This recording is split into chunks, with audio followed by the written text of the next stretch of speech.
Hello folks, tonight we descend into the grime-caked rabbit hole of hygiene in the 1200s. Not the nice, soft focus version with scented candles and warm towels.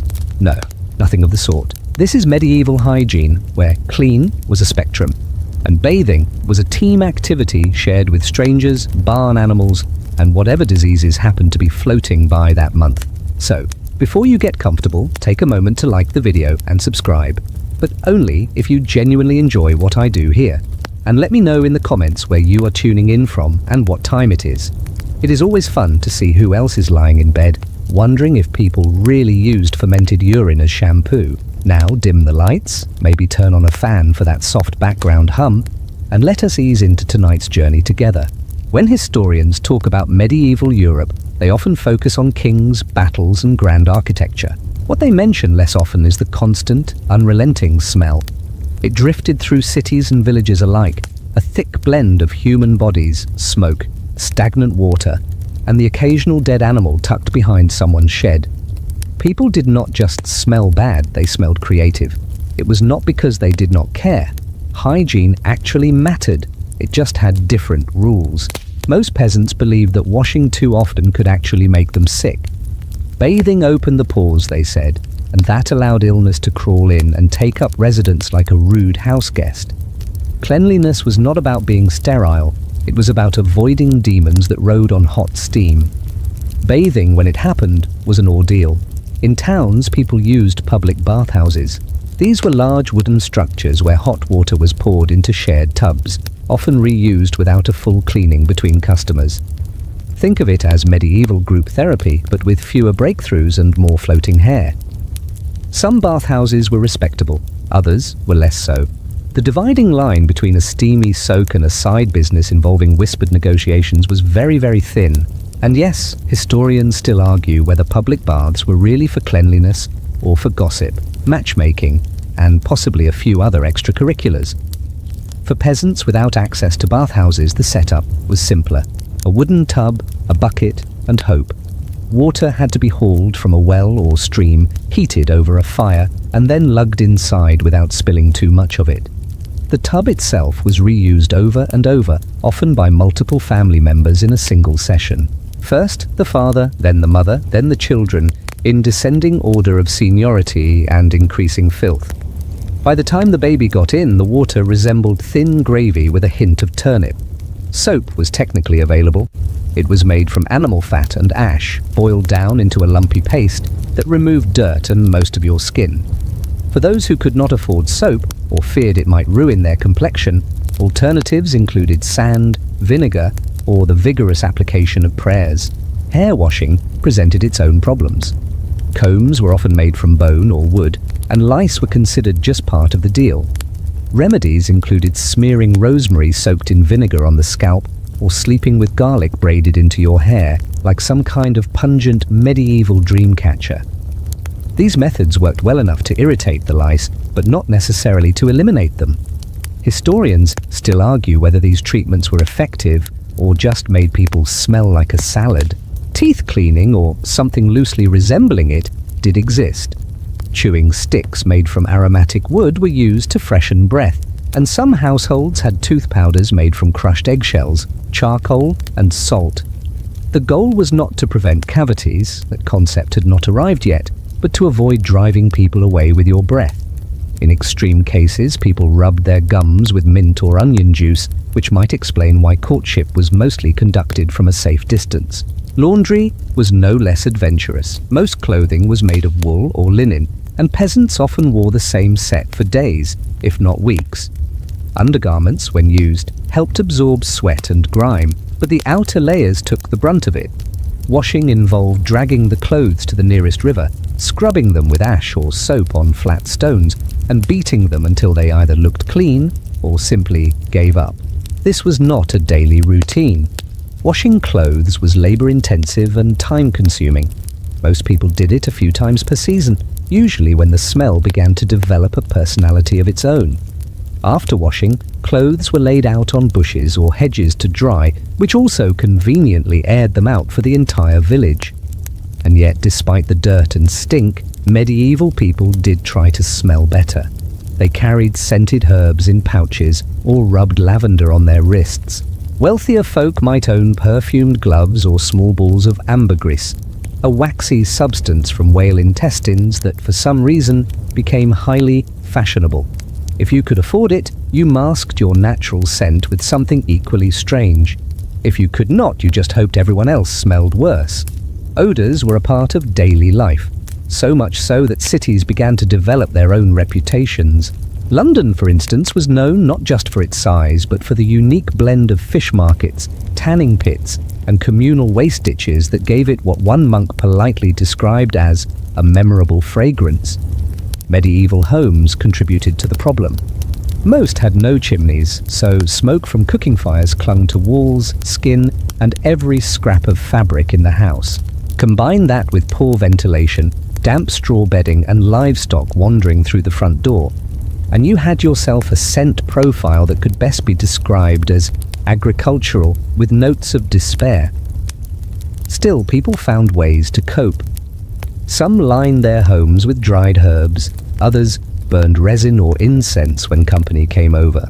In wealthier households, servants sprinkled floors with rushes mixed with fragrant petals, which slowly turned brown and crunchy underfoot, absorbing moisture and masking more pungent realities. There were also rituals. In monasteries, for example, monks washed their hands before meals and performed symbolic foot washings. Pilgrims were sometimes required to cleanse themselves in rivers before entering sacred sites. But again, this was less about hygiene in the modern sense and more about spiritual purification. Dirt on the body was tolerable, dirt on the soul was not. Bathing customs varied wildly by region. In parts of Italy and the Middle East, frequent bathing was more common, even encouraged. In colder regions, bathhouses fell out of favor, especially during times of plague, when people believed that warm water opened the body to disease. Better to stay dry and dusty than risk inviting death in with the steam.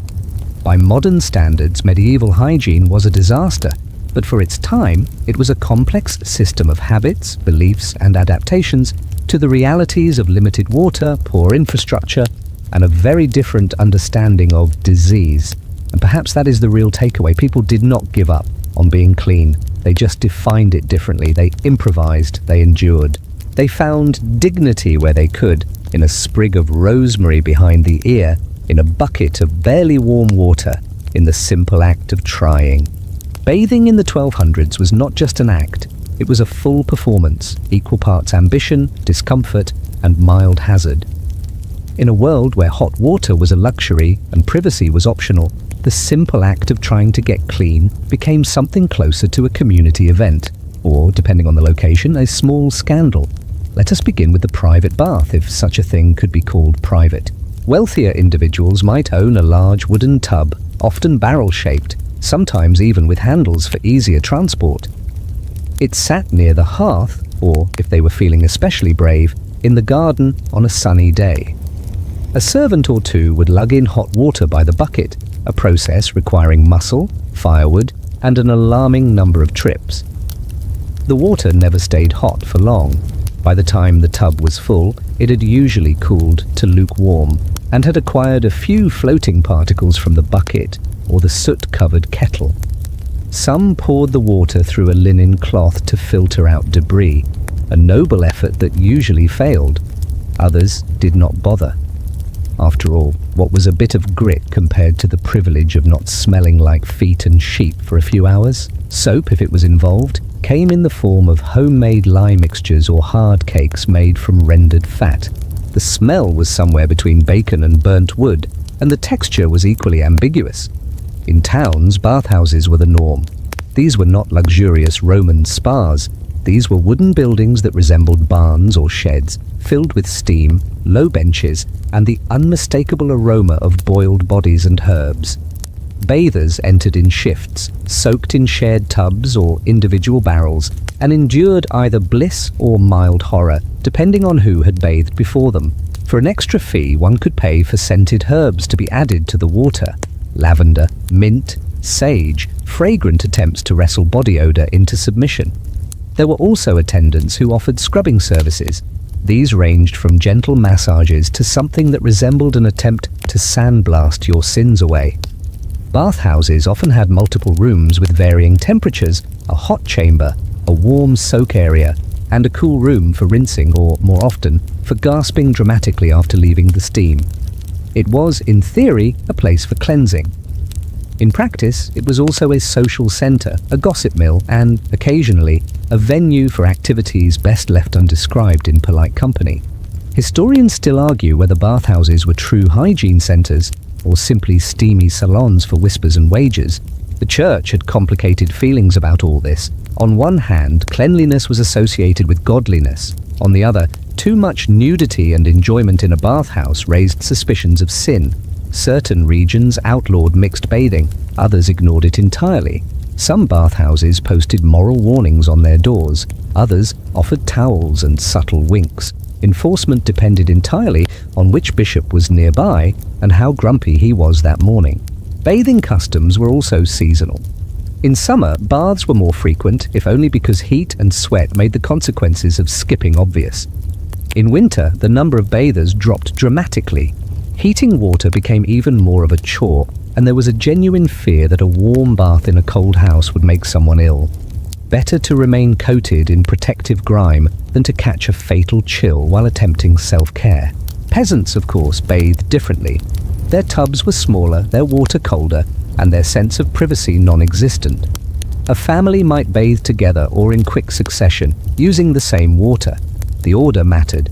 Eldest first, youngest last. Soap was optional. Herbal rinses were more common. Water boiled with thyme or rosemary, sometimes nettles, sometimes beer. The herbs added fragrance, and the beer added bragging rights. Some improvised entirely. A quick dunk in a river or stream was the poor man's bath. Brave souls might break ice to do it in winter. Others simply waited for rain and stood under their roof's runoff like damp scarecrows. It was not ideal, but it got the job done, at least until they had to explain to a neighbour why they were naked in the yard again. Children were bathed the most often, not out of particular concern for their hygiene, but because they were more likely to soil themselves, fall in mud, or develop rashes. Babies were bathed in small wooden basins or buckets. The water was warmed with great care, and herbs were added for both cleanliness and superstition. Some mothers believed in washing their infants in milk, others in ale, and some in mixtures that defy polite explanation. There were also regional quirks. In parts of Scandinavia, steam baths and sauna-like rituals persisted through the Middle Ages, rooted in older traditions. These were often separated by gender and included both cleansing and socializing, with the added bonus of not freezing to death afterward. In contrast, other regions were less enthusiastic. Certain communities believed that frequent washing weakened the body.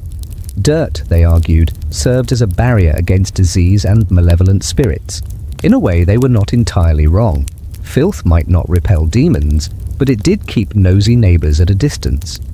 Medieval medical texts offered opinions too. Some physicians recommended warm baths to balance the humors. Others warned that they opened the pores to dangerous vapors. A bath could be prescribed for melancholy or banned outright for hysteria. Pregnant women were told to avoid hot water. The elderly were advised to use only tepid rinses. The general message was clear: bathe if you must, but do not enjoy it too much, and certainly do not get creative.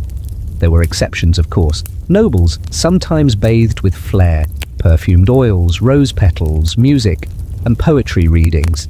It was not so much a bath as a sensory theatre. Courtiers might bathe before important events or public appearances. Some chroniclers describe pre-wedding purification baths, complete with scented sponges and attendants standing by with silver bowls. These were as much displays of wealth as they were acts of hygiene, but even among the elite, bathing frequency was modest. Once a week was considered luxurious, once a month was respectable, once a season was acceptable, provided you used enough perfume. The truly rich had access to private bathhouses within their estates, but even these were often used more as showpieces than daily fixtures. Perhaps the most telling indicator of medieval bathing habits lies in the language. Phrases like washing the head often referred to partial bathing, not full immersion. To wash up might mean the hands and face only. Full-body baths were rare, expensive, and vaguely suspicious. If someone emerged too clean, people noticed, and not always kindly. There is a certain logic to it. Heating enough water for a full bath, pouring it, maintaining temperature, drying off, all required time, resources, and help. Then there was the aftermath: wet floors, dripping clothes, and the problem of drying your body in a drafty house where windows were made of animal hide and the breeze did not care about your modesty. So bathing remained what it was: a gesture, a ritual, a sometimes successful attempt at reclaiming your own body from the grime and smoke of daily life. It was not just about getting clean. It was about trying. And in a world of mud paths, smoky hearths, and shared water, trying counted for something. Public bathhouses in the 1200s were not merely places to scrub away dirt. They were cultural crossroads, halfway between communal cleansing stations and neighborhood social clubs. These were spaces where someone could sit naked in a tub with a merchant, a gossiping widow, a tax collector, and possibly a barber, and somehow leave with cleaner skin and dirtier secrets. These bathhouses were often humble structures, wooden, low-ceilinged, and heavy with steam that never quite escaped, no matter how many windows were wedged open with sticks. The walls were damp, the floors creaked ominously, and the air inside was a heady mixture of rosemary, boiled sweat, and civic optimism. Functionally, a bathhouse was divided into different rooms, each with its own purpose. The main soaking room had large communal tubs, or, if the town could afford it, a pool carved into the floor and lined with stone. In smaller towns, the tubs were just oversized barrels. There were also steam rooms, known in some areas as sweat chambers, where visitors sat swaddled in towels, inhaling moist herbal vapors and pretending they were not slowly roasting like turnips. Bathhouses had operating hours posted by the door, usually marked on a plank in rough charcoal. Men and women often bathed separately, though this was not a universal rule. Some towns allowed mixed bathing, especially during festivals. This led to a curious intersection of hygiene, courtship, and what the clergy called opportunities for unguarded conversation. Others took it further, hosting evening sessions lit by torchlight, attended by those seeking warm water and warmer company.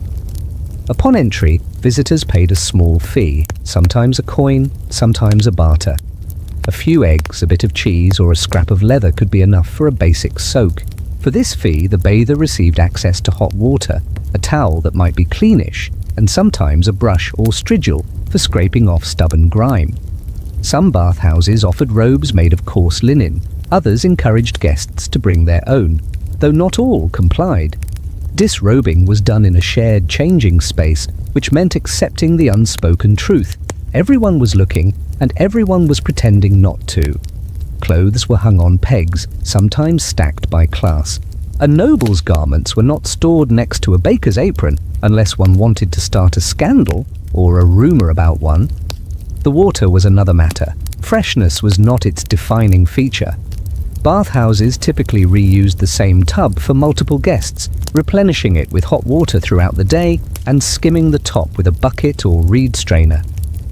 Some patrons believed this gave the bath character. Others believed it gave them rashes. Both were probably correct. Herbs were added not just for scent, but for their supposed medicinal properties.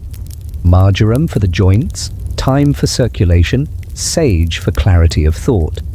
A good bathkeeper knew how to balance the blend depending on the clientele. More lavender when older women visited. More nettle and mustard seed when bachelors arrived claiming to be aching from farming. Bathhouse staff included water carriers, wood stokers, and bath attendants who offered scrubbing services. A few bathhouses employed barbers who shaved heads and faces with a blade so dull it counted as exfoliation. Others hired musicians, lutes, pipes, and drums to distract guests from the dubious hygiene of their surroundings. And in wealthier cities, storytellers sat by the steam rooms recounting tales of love, treachery, or the time someone slipped on soap and caused a 3-person pile-up. For an additional fee, guests could request massage treatments, scented oils, or even beauty advice from older attendants who claimed to have once worked for nobility.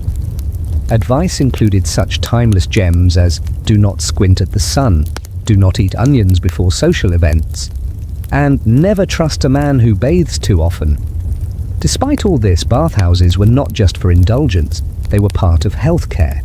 Physicians sometimes prescribed regular bathing for ailments like melancholy, fatigue, or spleen congestion, a condition only the medieval imagination could properly define. A hot bath was said to draw out bad humours and restore balance. Cold baths, on the other hand, were believed to shock the soul back into proper alignment. There were rules, though mostly unwritten. One did not criticise another person's skin lesions. One did not ask why someone was wearing a necklace in the bath. One definitely did not point out when someone snored in the steam room. The community upheld these rules not with punishment, but with passive-aggressive silence and lingering glances. The church remained deeply suspicious of bathhouses.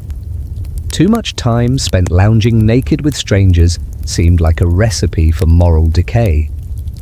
Priests warned that bathhouses blurred the lines between necessity and temptation. Some clergymen went so far as to declare frequent bathing a form of vanity, bordering on heresy. Naturally, this only made bathhouses more popular. When outbreaks of disease occurred, bathhouses were often among the first places shut down, blamed for spreading illness. Ironically, some towns tried to fight plague with even more bathing, scrubbing their bodies with vinegar, or steeping in wine-laced baths in hopes of avoiding contagion. Whether it worked or not is unclear, but it certainly led to some very expensive laundry bills. For many townspeople, especially the poor, bathhouses offered a temporary escape from crowded homes and filthy alleys. Inside those foggy rooms, one could forget about fieldwork, taxes, or the rat currently occupying the family pantry. There was warmth, music, conversation. There was a sense, however fleeting, that the world could be manageable, even soft around the edges. And it was not all politics and propriety. Bathhouses birthed legends. Songs were written about loves ignited in the steam. Poems lamented betrayals revealed during back scrubbings. One apocryphal tale tells of a nobleman who slipped during a particularly enthusiastic massage and accidentally proposed marriage to the wrong person. They were wed 3 days later and reportedly had a decent life. Even the architecture played a role. Floors were sloped toward drains when drains existed, though not all of them led anywhere helpful.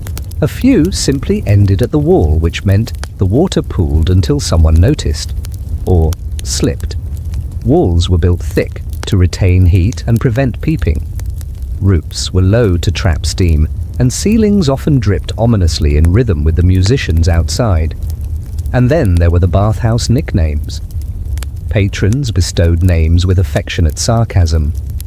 The lukewarm barrel, the mutton broth, St. Steam's, the place where I lost my sock and my dignity.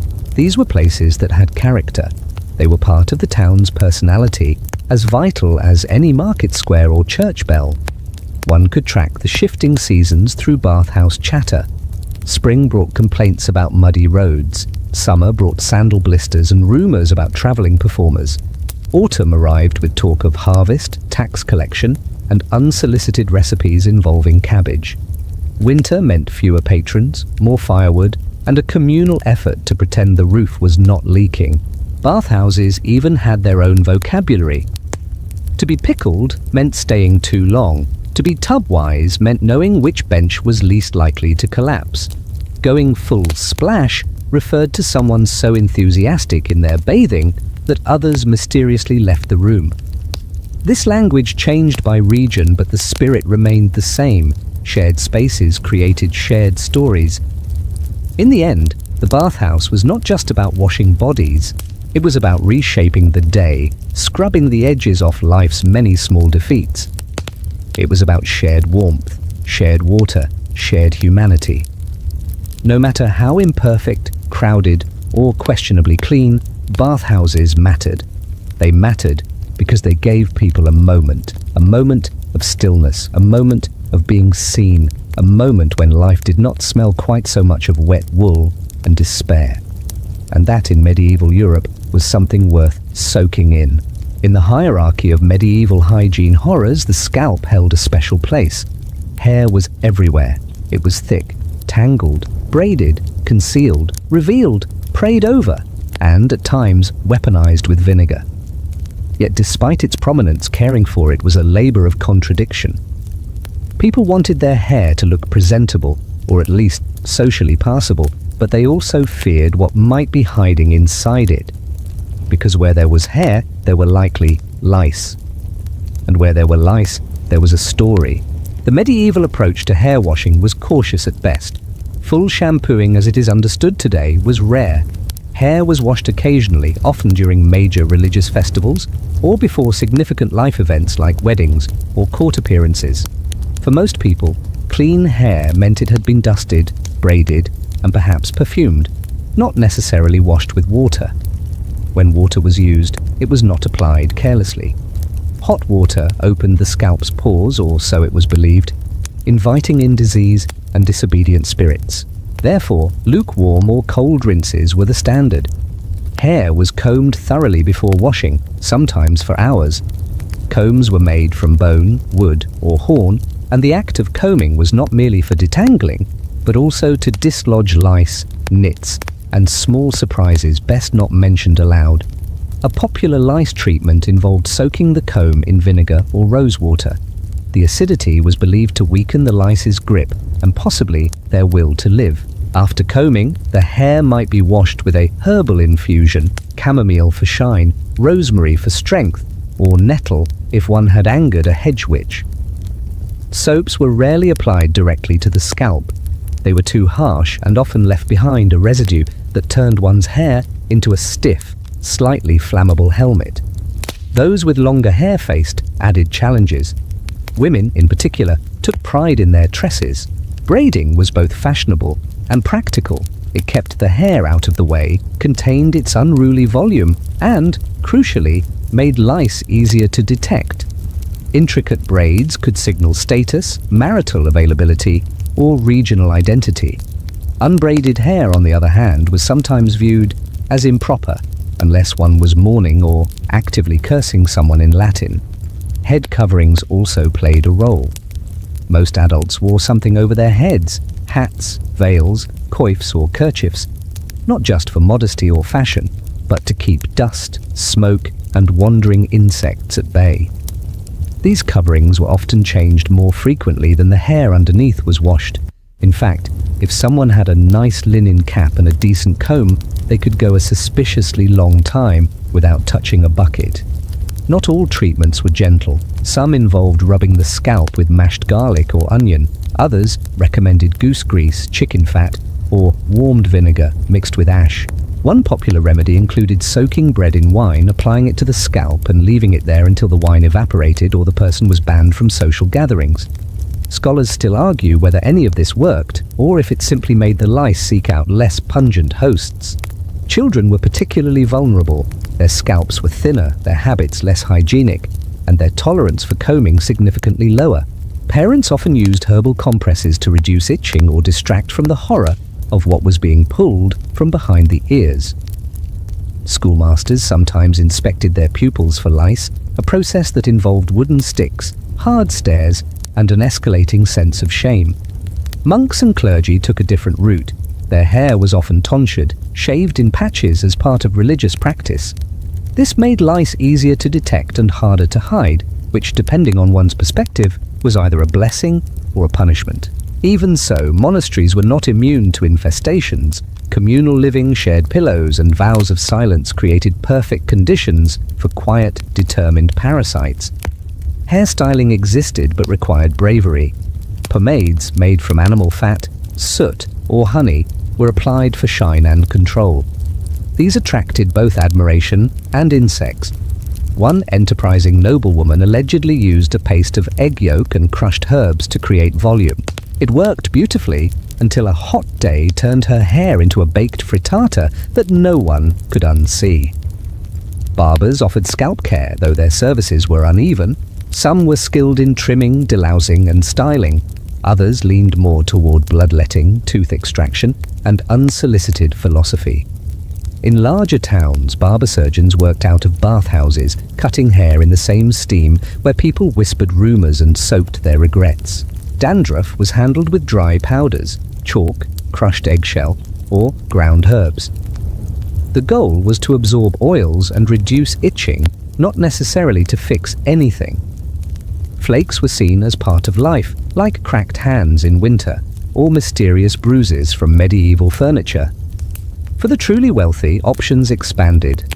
Imported oils from the Mediterranean, scented waters from the East, and silk wraps to preserve hairstyles overnight. Nobles sometimes slept on pillows stuffed with herbs to perfume the hair as they dreamed. If one could afford luxury, the hair became a canvas of ambition. If not, it remained a battlefield between beauty and bugs. Seasonal changes brought seasonal concerns. In summer, sweat and sun turned hair brittle. In winter, smoke from hearths clung to every strand. Spring brought mud, and autumn brought static. There was no escape.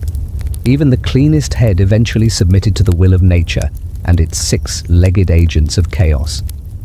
Despite all this, hair was considered a vital part of personal identity. People admired thick, healthy locks. Poets wrote verses about flaxen hair and raven tresses. Saints were identified by their miraculous curls. Hair was cut and saved, offered to lovers, burned in rituals, or kept as talismans. Losing it, whether to age, illness, or lice-induced panic, was viewed as a personal defeat. In literature and legend, hair carried symbolic weight. A knight swearing loyalty might receive a strand of his lady's hair tied around his wrist. A widow might cut her hair in mourning. A healer might require a lock to break a curse or find a missing child. Hair was not merely a cosmetic feature, it was part of the soul's packaging. And then there were wigs. Not widespread in the 1200s, but occasionally used by performers, con artists, and people with something to hide. These wigs were crude, made from real hair stitched into caps or glued onto cloth. They were itchy, heavy, and flammable, everything one hoped for in a disguise. As hygiene improved across regions, the perception of hair shifted. Clean hair became a sign of virtue. Oily hair, unless treated with perfume, was viewed as neglectful. Yet the practicalities remained. Without easy access to water, soap, and time, most people did what they could. They combed, they braided, they wrapped, they hoped. Some wore talismans in their hair, tiny pouches with herbs, charms, or bits of parchment. These were meant to ward off disease, misfortune, or nosy neighbors. A hairdo could be both fashion statement and spiritual armor, all held together with pins carved from bone. Even in death, hair mattered. Corpses were sometimes buried with combs, their hair washed with holy water and brushed by grieving relatives. This final grooming was a sign of dignity, a preparation for whatever awaited beyond. Because whether alive or departed, a medieval person understood one truth. The state of your scalp said something about your soul. In the end, hair hygiene was less about perfection and more about effort. It was a battlefield, a ritual, a burden, and a badge. It itched, it tangled, it rebelled, but it also spoke of care, of identity, and of the enduring desire to face the world with a head held high, even if there was something crawling on it. If you ever find yourself grateful for modern dental floss, spare a thought for the medieval mouth. The state of oral hygiene in the 1200s was less a science and more a stubborn act of survival. Teeth were important.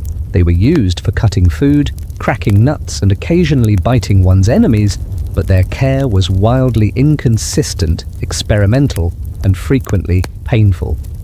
Most people cleaned their teeth in some way. It was not a matter of total neglect, but of limited understanding. Toothbrushes as they exist today did not appear in Europe until centuries later. Instead, medieval people used chewing sticks, twigs from aromatic trees like hazel, licorice, or walnut. One end of the stick was frayed into a brush-like texture. This would be rubbed against the teeth in repetitive strokes, ideally dislodging food particles, layers of plaque, and perhaps the previous week's regrets. To complement the chew stick, people sometimes used cloth, A scrap of linen wrapped around the finger could be dipped in a cleansing mixture and used to scrub the teeth directly. The mixtures varied by region and bravado. A popular one included crushed charcoal and salt. Others blended dried mint, rosemary, ash, and occasionally powdered bone. These powders served to scour the teeth, leaving behind a surface that felt cleaner and looked somewhat more matte. Of course, these powders were abrasive. Regular use could wear down enamel, but this was not well understood. People valued the sensation of a clean mouth more than long-term structural integrity. If the teeth looked white and felt smooth, that was considered a success, even if the gums had begun to recede like a timid rabbit in a thunderstorm. Halitosis, or bad breath, was a social concern. Remedies were numerous. Chewing parsley was common. So was sucking on cloves, anise seeds, or fennel. Wealthier individuals might carry pomanders, small ornate balls filled with perfumed herbs, to hold near their face during conversation. Others chewed cardamom pods or pieces of dried ginger, not only to sweeten the breath, but to mask the underlying scent of fermented onions and dental despair.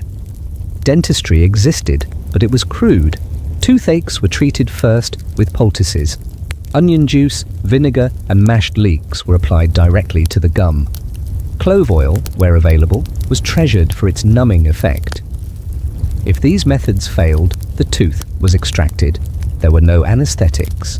The extraction was performed by a barber, surgeon, or whoever was brave enough to hold the pliers and not flinch at screaming.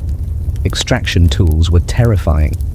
The dental key resembled a miniature meat hook designed to wrench the offending tooth free with a twist. In skilled hands, the process was brutal but quick. In unskilled hands, the patient risked broken teeth, shattered jawbones, and lifelong suspicion of anyone holding metal. Preventative dentistry was mostly based on superstition. Some believed worms caused toothaches. These invisible invaders were thought to bore into the enamel and feast. To drive them out, people smoked their mouths with burning henbane, garlic, or other foul-smelling herbs. The goal was to suffocate the worms or at least chase them towards someone less annoying. Diet played a role in dental health. Unlike today, sugar was rare and extremely expensive. Honey was the primary sweetener, and though it could contribute to decay, it was not as destructive as the imported cane sugar that later ravaged Renaissance molars. The medieval diet consisted largely of coarse bread, porridge, vegetables, and meat, all of which required serious chewing. This helped keep the jaw strong and may have cleaned teeth naturally to a point. However, the bread often contained grit from millstones. Tiny stone fragments mixed into flour wore down the teeth over time. This abrasion could lead to exposed nerves and infections. Combined with the lack of antibiotics, such infections could become fatal. A simple cavity could turn into a slow-burning death sentence delivered via the bloodstream. Gum disease was also widespread. Swollen, bleeding gums were considered normal past a certain age. Some tried to treat this with vinegar rinses or by rubbing the gums with crushed mint. Others relied on prayer. Saint Apollonia, the patron saint of toothaches, received many whispered requests from desperate peasants, clutching their swollen cheeks and bargaining with heaven for one more pain-free morning. Tooth loss was common and expected. Young adults might have a full smile, but by middle age, gaps began to appear. False teeth did exist, but were rare. Some were made from bone or ivory and tied in with cords. Others were repurposed from the teeth of animals or unfortunate humans. These replacements were uncomfortable and mostly ornamental, worn by nobles for court appearances and quickly removed afterward with a grimace. Despite these obstacles, people did smile. They joked about bad breath, made fun of each other's whistling gaps, and occasionally gifted dental remedies wrapped in cloth. Tooth powders were given as tokens of affection. Mint sprigs were exchanged like breath mints. Couples might chew herbs together before a feast, knowing full well that roasted garlic was waiting on the table. Oral hygiene, while not scientific, was cultural. It reflected the values of the time. People cared how they smelled. They cared what others saw. They cared whether their smile was passable, even if it took sand, vinegar, and stubborn denial to get there. It was a system built on intuition, trial and error, and a healthy dose of collective bravery. Monasteries contributed to dental care through their herbal knowledge. Monks cultivated gardens filled with sage, mint, and hyssop, plants believed to strengthen the gums and soothe pain. Manuscripts recorded remedies for mouth rot, tooth demons, and hot teeth, which modern historians interpret as everything from gingivitis to full abscesses. Treatments included gargling with warmed wine, applying herbal poultices, or simply fasting and hoping for divine intervention. In towns, traveling tooth pullers were both feared and welcomed. These men arrived with bags of tools and flamboyant coats, promising relief and entertainment. They set up in markets, offered free consultations, and extracted teeth while playing music or telling stories. Children watched in horror. Adults waited their turn, hoping the spectacle would distract from the agony. Illustrations from the period show grotesque caricatures of these men yanking teeth while their victims screamed and flailed. And yet, the tooth pullers remained in business. Pain, after all, was part of the human condition. If someone could end it, even briefly, they were forgiven for their eccentric fashion and questionable ethics. Tooth charms were common. Some people wore teeth from animals around their necks to ward off decay.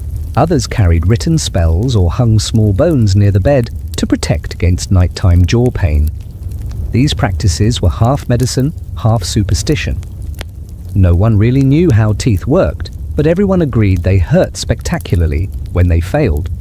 By modern standards, medieval dental hygiene was a nightmare.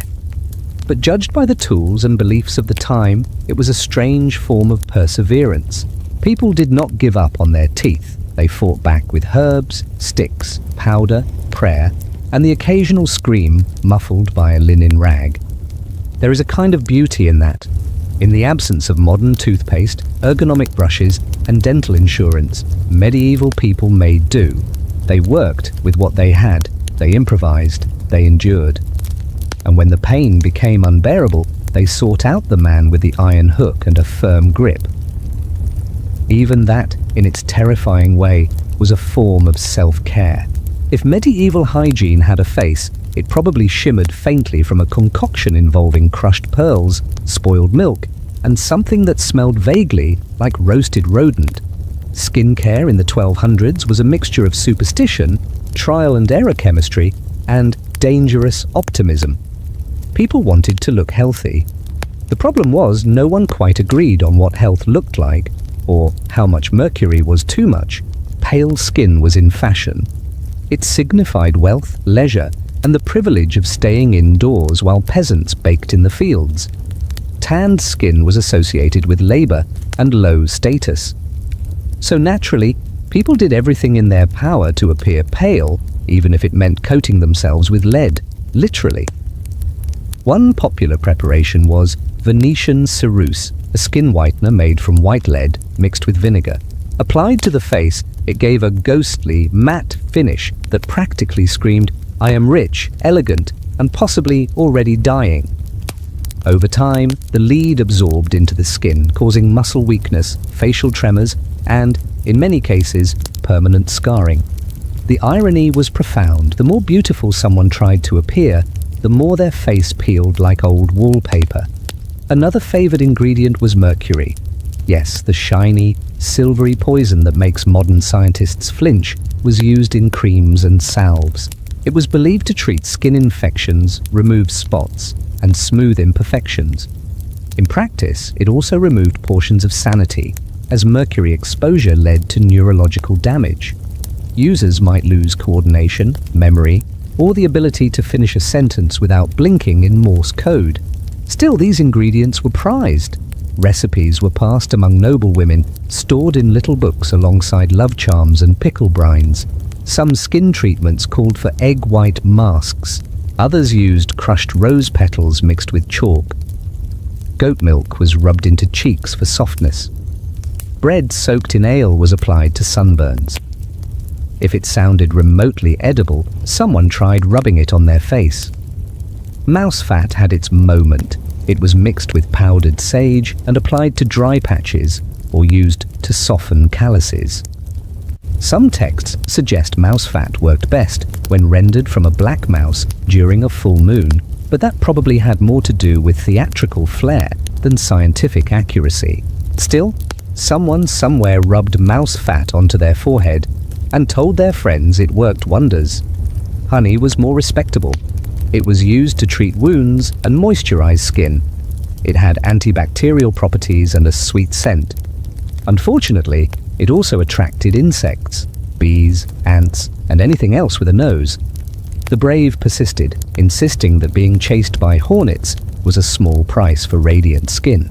Oil was a staple. Olive oil, if one could afford it, was prized for hydration. Almond oil was used in perfumed balms. Even animal fats, rendered from pigs, ducks, or the aforementioned mice, were smeared onto dry limbs.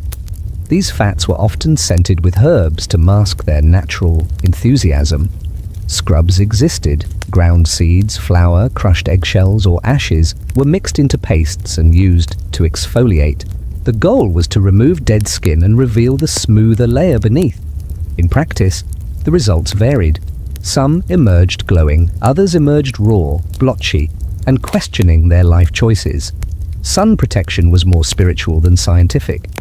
Some believed that amulets or prayers could prevent sunburn. Others used physical barriers, wide hoods, veils, or hats with flaps. Those who could afford parasols employed them in summer. Peasants used whatever was available: shawls, baskets, the nearest chicken, anything to keep the sun off their face. Freckles were unpopular among the wealthy. They were associated with exposure and were often targeted with bleaching treatments. Lemon juice was dabbed onto spots, as was vinegar mixed with salt. One remedy involved applying the blood of a rabbit killed during a lunar eclipse.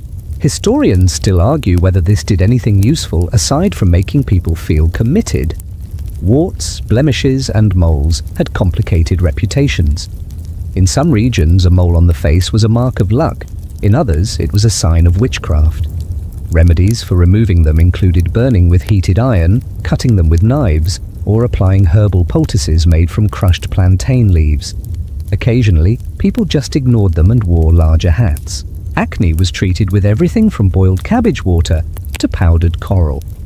The understanding of skin conditions was limited, so most treatments aimed to draw out heat or cool the blood. Mint was popular for this. So was crushed cucumber, though more often as an excuse to put lunch on your face. Scarring was an unfortunate reality. Whether from smallpox injury or previous beauty experiments gone wrong, facial scars were common. Some tried to conceal them with wax-based balms. Others wore veils or face cloths. In certain circles, a scar was considered noble, a sign of surviving plague or battle. In others, it was a blemish to be hidden at any cost. Perfume was often used to distract from skin condition. Floral waters, especially rose and lavender, were dabbed behind the ears or across the wrists. Scented sachets were tucked into clothing. Soap, when it existed, was more for smell than function. A bar of rose-scented soap might never touch water. It sat in a drawer, quietly judging the rest of your hygiene. Men were not exempt. While most did not wear face cream openly, many applied ointments for sunburn, shaving rash, or battlefield injuries. Knights carried herbal balms in their kits. Hunters rubbed crushed juniper onto their cheeks for good fortune and fewer insect bites. Squires sometimes inherited skin treatments, along with armor polish and debt. Aging was accepted, though often delayed with creative effort. Wrinkles were massaged with warm oil. Grey hairs were dyed with plant tinctures. Henna, walnut shells, and iron filings soaked in vinegar made passable hair dye, if one could tolerate the smell. Youthfulness was not necessarily the goal. Looking like you had not been kicked by time was good enough. Interestingly, people often associated skin quality with morality. Smooth, pale skin implied piety, cleanliness, and discipline. Rough, sun-darkened skin suggested impulsiveness or sin. This led to unfortunate stereotypes where peasants were viewed as less pure simply for having functional melanin and outdoor responsibilities. Monasteries contributed to skincare through herbal knowledge. Monks and nuns kept records of salves, balms, and poultices made from garden-grown ingredients. Calendula, sage, yarrow, and comfrey were common. Some monastic recipes survive today, offering a surprisingly sensible approach to treating burns, rashes, and bug bites. But for all the effort, skincare was deeply inconsistent. What worked for one person gave another a rash. What soothed one face scorched another. Remedies were based on humoral theory, balancing hot, cold, moist, and dry. If your skin was too hot, you needed a cooling treatment. If too dry, you needed fat. If your nose turned blue, you probably needed to lie down and rethink your choices. And yet, people cared. They fussed. They compared. They shared advice that had been passed down from grandmothers, healers, and traveling merchants. They stared into polished copper mirrors and poked at blemishes.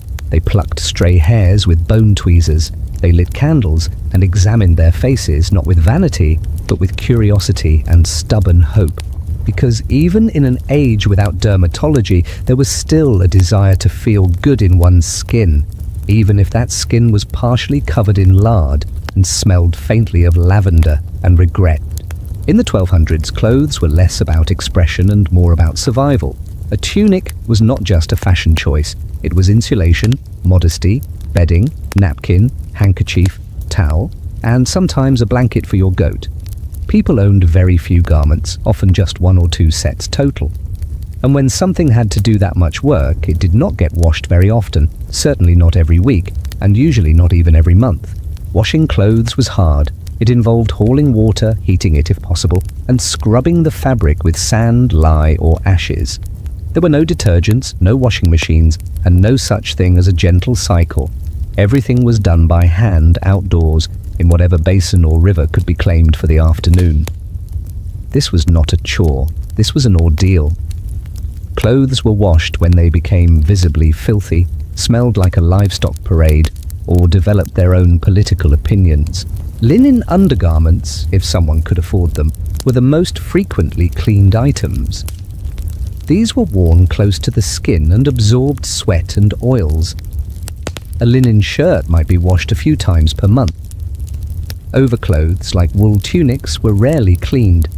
Wool was thick, difficult to dry, and prone to shrinking. Instead of washing it, people aired it out, beat the dust out with sticks, or hung it over burning herbs in hopes that the smoke would do what soap could not. Drying clothes was another challenge. There were no laundry lines strung between manicured hedges. Clothes were laid out on bushes, hedgerows, or flat stones. Sometimes they were hung over wooden fences and occasionally over livestock pens, which led to situations where a sheep absconded with someone's only pair of breeches. Soap, where available, was harsh. It was made from animal fat and lye, and it stung the hands. Washwomen developed calluses thick enough to knock on doors with. Some used ash or even fermented urine as a cleansing agent. Yes, urine. It contains ammonia and was considered highly effective, particularly for linen. Collecting it was a social task no one volunteered for twice. Clothing repair was more common than washing. A garment would be patched, restitched, and reinforced long before it would be properly cleaned. Needles and thread were valuable. A family might share a single needle, guarded with the same intensity as a blessed relic. Darning socks was an evening activity. Adding a patch was a sign of thrift, not shame. A tunic with 5 different fabrics stitched into it was not an eyesore. It was a timeline. Dyes were unreliable. Most everyday clothing was in shades of brown, grey, or faded earth tones. Brighter colours required expensive ingredients. Indigo for blue, woad for a cheaper version of blue, madder for red. These dyes faded quickly, ran when wet, and occasionally poisoned the wearer if improperly prepared. Still, people tried. Even a weak yellow made from onion skins was preferable to the standard potato fog aesthetic most villagers wore. Sumptuary laws dictated what colours or fabrics certain classes could wear. In some regions, peasants were forbidden from wearing specific shades or from using silk, even if they somehow acquired it. This was less about economics and more about keeping everyone in their social lane. A poor man in red might be accused of trying to impersonate a noble. A rich man in plain wool might be praised for humility or suspected of hiding from debt collectors. Washing days were communal events. Women gathered at rivers or wells, scrubbing clothes on flat stones or primitive washboards. They gossiped, exchanged recipes, and tried not to let toddlers fall into the water. Songs were often sung during washing, part tradition, part rhythm aid, and part attempt to drown out the complaints of aching backs and numb hands. Wool, when it was washed, had to be handled carefully. Hot water would shrink it. Cold water did nothing. The process was a delicate dance of temperature control, beating, soaking, and praying. Many people simply avoided the process entirely. A wool tunic might go unwashed for a year, aired occasionally, and brushed down with a stiff straw broom. Clothing storage was minimal. Most households did not have wardrobes or chests. Clothes were folded or rolled and placed on shelves, pegs, or underbeds. Some hung their garments from rafters, where smoke from the fire theoretically kept pests away. Others bundled their spare clothes into sacks and sat on them. Multi-purpose furniture was a medieval standard. Undergarments were more common among the upper classes. A noblewoman might wear a linen shift beneath her gown, both for comfort and to protect the outer garment from body oils. These shifts were often embroidered, at least along the neckline and cuffs, so they could peek out without looking plain. These inner layers were the ones washed most often, leading to the illusion that the person was generally cleaner than they actually were. Footwear was another matter entirely. Shoes were rarely cleaned. They were made of leather, cloth, or wood, and were expected to absorb their fair share of the landscape. Some were lined with fur, some were stuffed with straw. Most were passed down, reshaped, or worn until holes outnumbered stitches. Clean shoes were a luxury. Most were simply dried when wet and knocked against a wall to evict whatever had moved in. In wealthier homes, laundry was the domain of servants. These were usually women, tasked with the back-breaking job of scrubbing, boiling, wringing, and drying garments for entire households. The smell of laundry day in a castle courtyard was distinctive: hot wool, scorched lye, and lavender fighting a losing battle. If a noblewoman smelled sweet and looked radiant, it was because several other women were standing waist-deep in a soapy trough, swearing under their breath. Clothes also carried symbolism. A clean tunic at church suggested moral order. A ragged hemline might speak of hardship or humility. Bright embroidery could signal wealth, lineage, or local pride. Certain motifs were passed down through families: geometric patterns, plant symbols, or animals stitched into collars and cuffs. A shirt could be a canvas, a message, or a shield. For children, clothes were often made from scraps. Babies were swaddled in whatever linen could be spared. As they grew, they inherited clothes from older siblings, neighbors, or the deceased. Hand-me-downs were not a sign of poverty. They were a sign of being included in a long, fraying lineage of thread. In winter, layers were added rather than replaced. People piled on cloaks, mantles, shawls, and caps. There was no expectation of clean garments. The goal was warmth, and if that meant smelling like a sheep that had fallen into a chimney, so be it. In summer, layers were shed, but only to a point. Modesty mattered. Even a peasant sweating in the fields wore sleeves and head coverings, more for sun protection and cultural norms than fashion. Despite the grime and repetition, clothes were cared for. People took pride in mending, in brushing out stains, in arranging their few possessions neatly. A folded tunic could feel like order. A fresh linen shift, even if slightly damp from drying too close to the fire, could feel like renewal. In a world where most things decayed quickly, fabric held memory. Stitches marked effort. Faded colors whispered of sun, soap, and survival. If you walked through a 13th century town with your nose in the air, you might regret it almost immediately. Medieval fragrance was not just a matter of preference, it was survival. Scent carried meaning, masked sins, and functioned as both social signal and olfactory armor.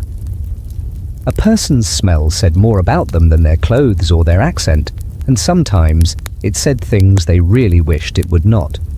At the base level, everyone had a smell. Bathing was rare. Laundry was rarer.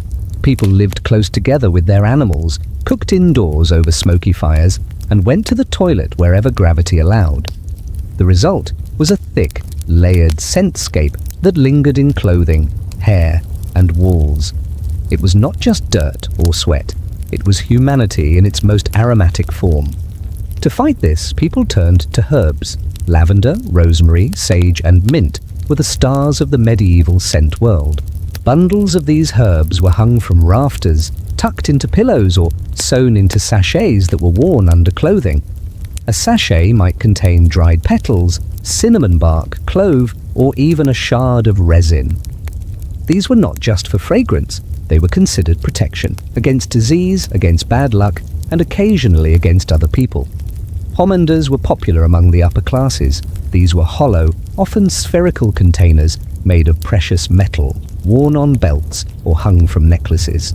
Inside was a mixture of strongly scented substances: ambergris, musk, civet, and floral oils. Ambergris came from the digestive system of whales. Musk came from glands of animals no one wanted to meet twice. Civet came from cat-like creatures who surely did not appreciate the extraction process. Despite their origins, these ingredients were highly prized and sold at high prices. When mixed properly, they produced scents that were earthy, warm, and extremely good at masking the smell of damp wool and questionable decisions. Herbs were also burned. This was called fumigation, and it was both a cleaning ritual and an air freshener. Juniper, frankincense, and myrrh were burned in homes, churches, and even on the street. The smoke was believed to cleanse the air, drive away disease, and lift spirits. It also covered the smell of rotting food, chamber pots, and livestock traffic jams. Clothing could be perfumed too. Wealthier people sometimes owned perfumed gloves, scented with floral oils or powdered spices. Linen handkerchiefs were infused with rosewater. Cloaks might be lined with sachets, stitched discreetly into the seams. In some cases, entire rooms were perfumed by boiling orange peels or cloves on the hearth. And it was not just about covering scent. Certain smells were believed to protect the body. Disease, especially plague, was thought to travel through bad air, miasma. If one kept sweet-smelling herbs near the face, one could purify the air before it reached the lungs. Doctors wore beaked masks filled with aromatic herbs, believing the beak would filter illness. Citizens with fewer resources simply stuffed lavender into their sleeves and hoped for the best. Hygiene rituals had their own scent rules. After washing, people might rub their skin with scented oil, both to soften the skin and to impart fragrance. Popular scents included rose, almond, and violet. These oils were usually infused at home, made by steeping petals in olive or nut oils and storing them in glass or ceramic containers. Bottles were reused and the smell intensified over time, for better or worse. Homes were often scented, intentionally or not. Rushes and herbs were strewn across the floor in noble homes, providing a form of carpet and a constant underfoot fragrance.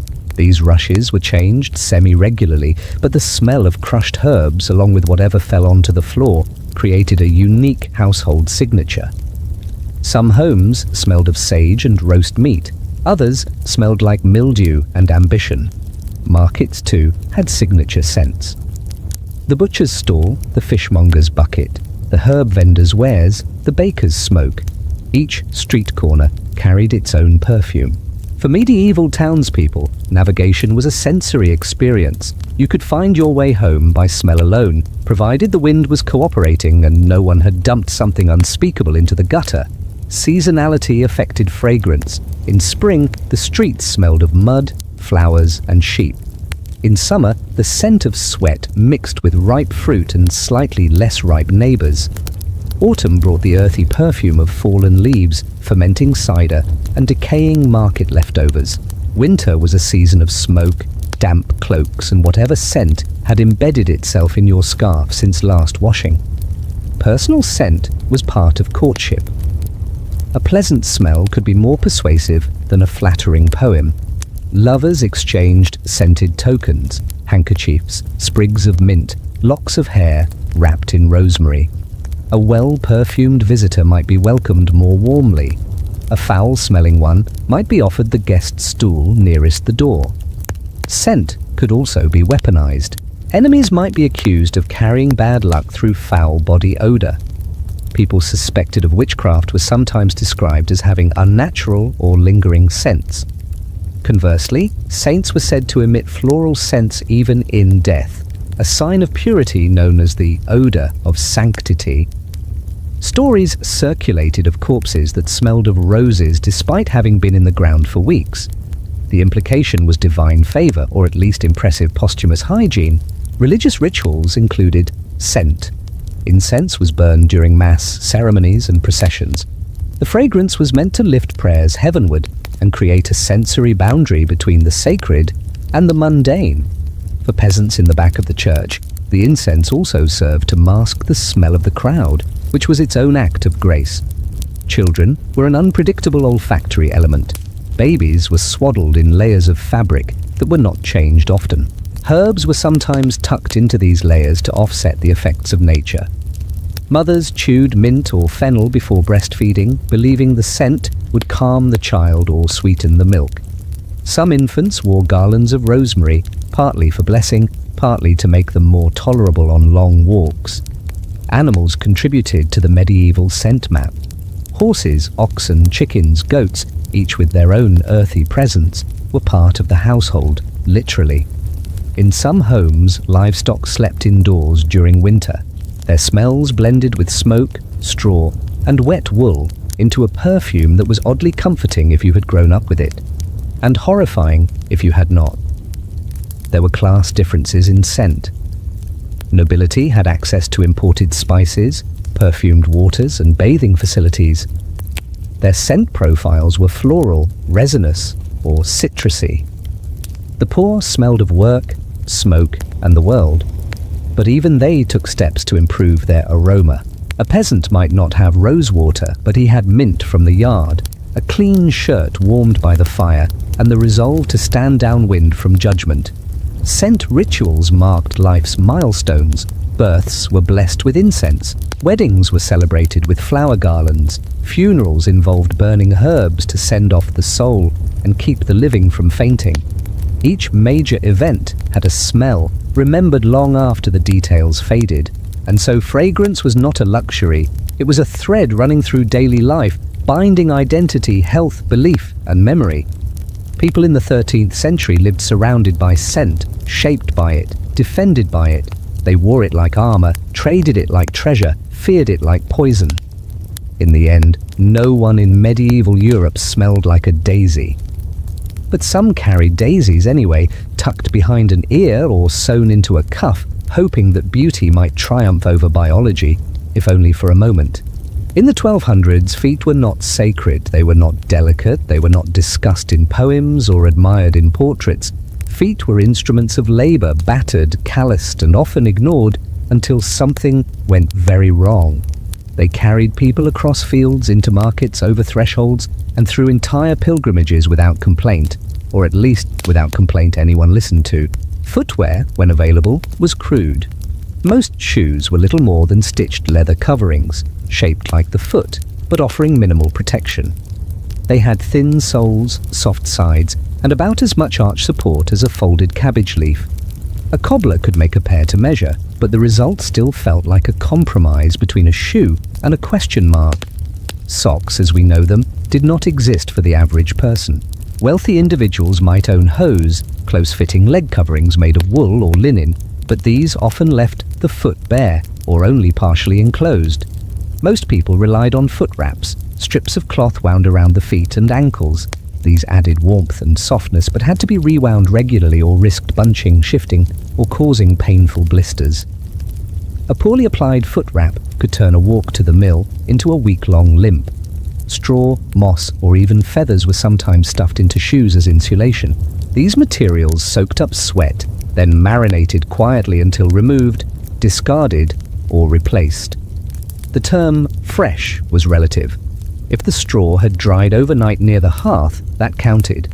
Shoes were not waterproof, leather absorbed moisture, and seams leaked.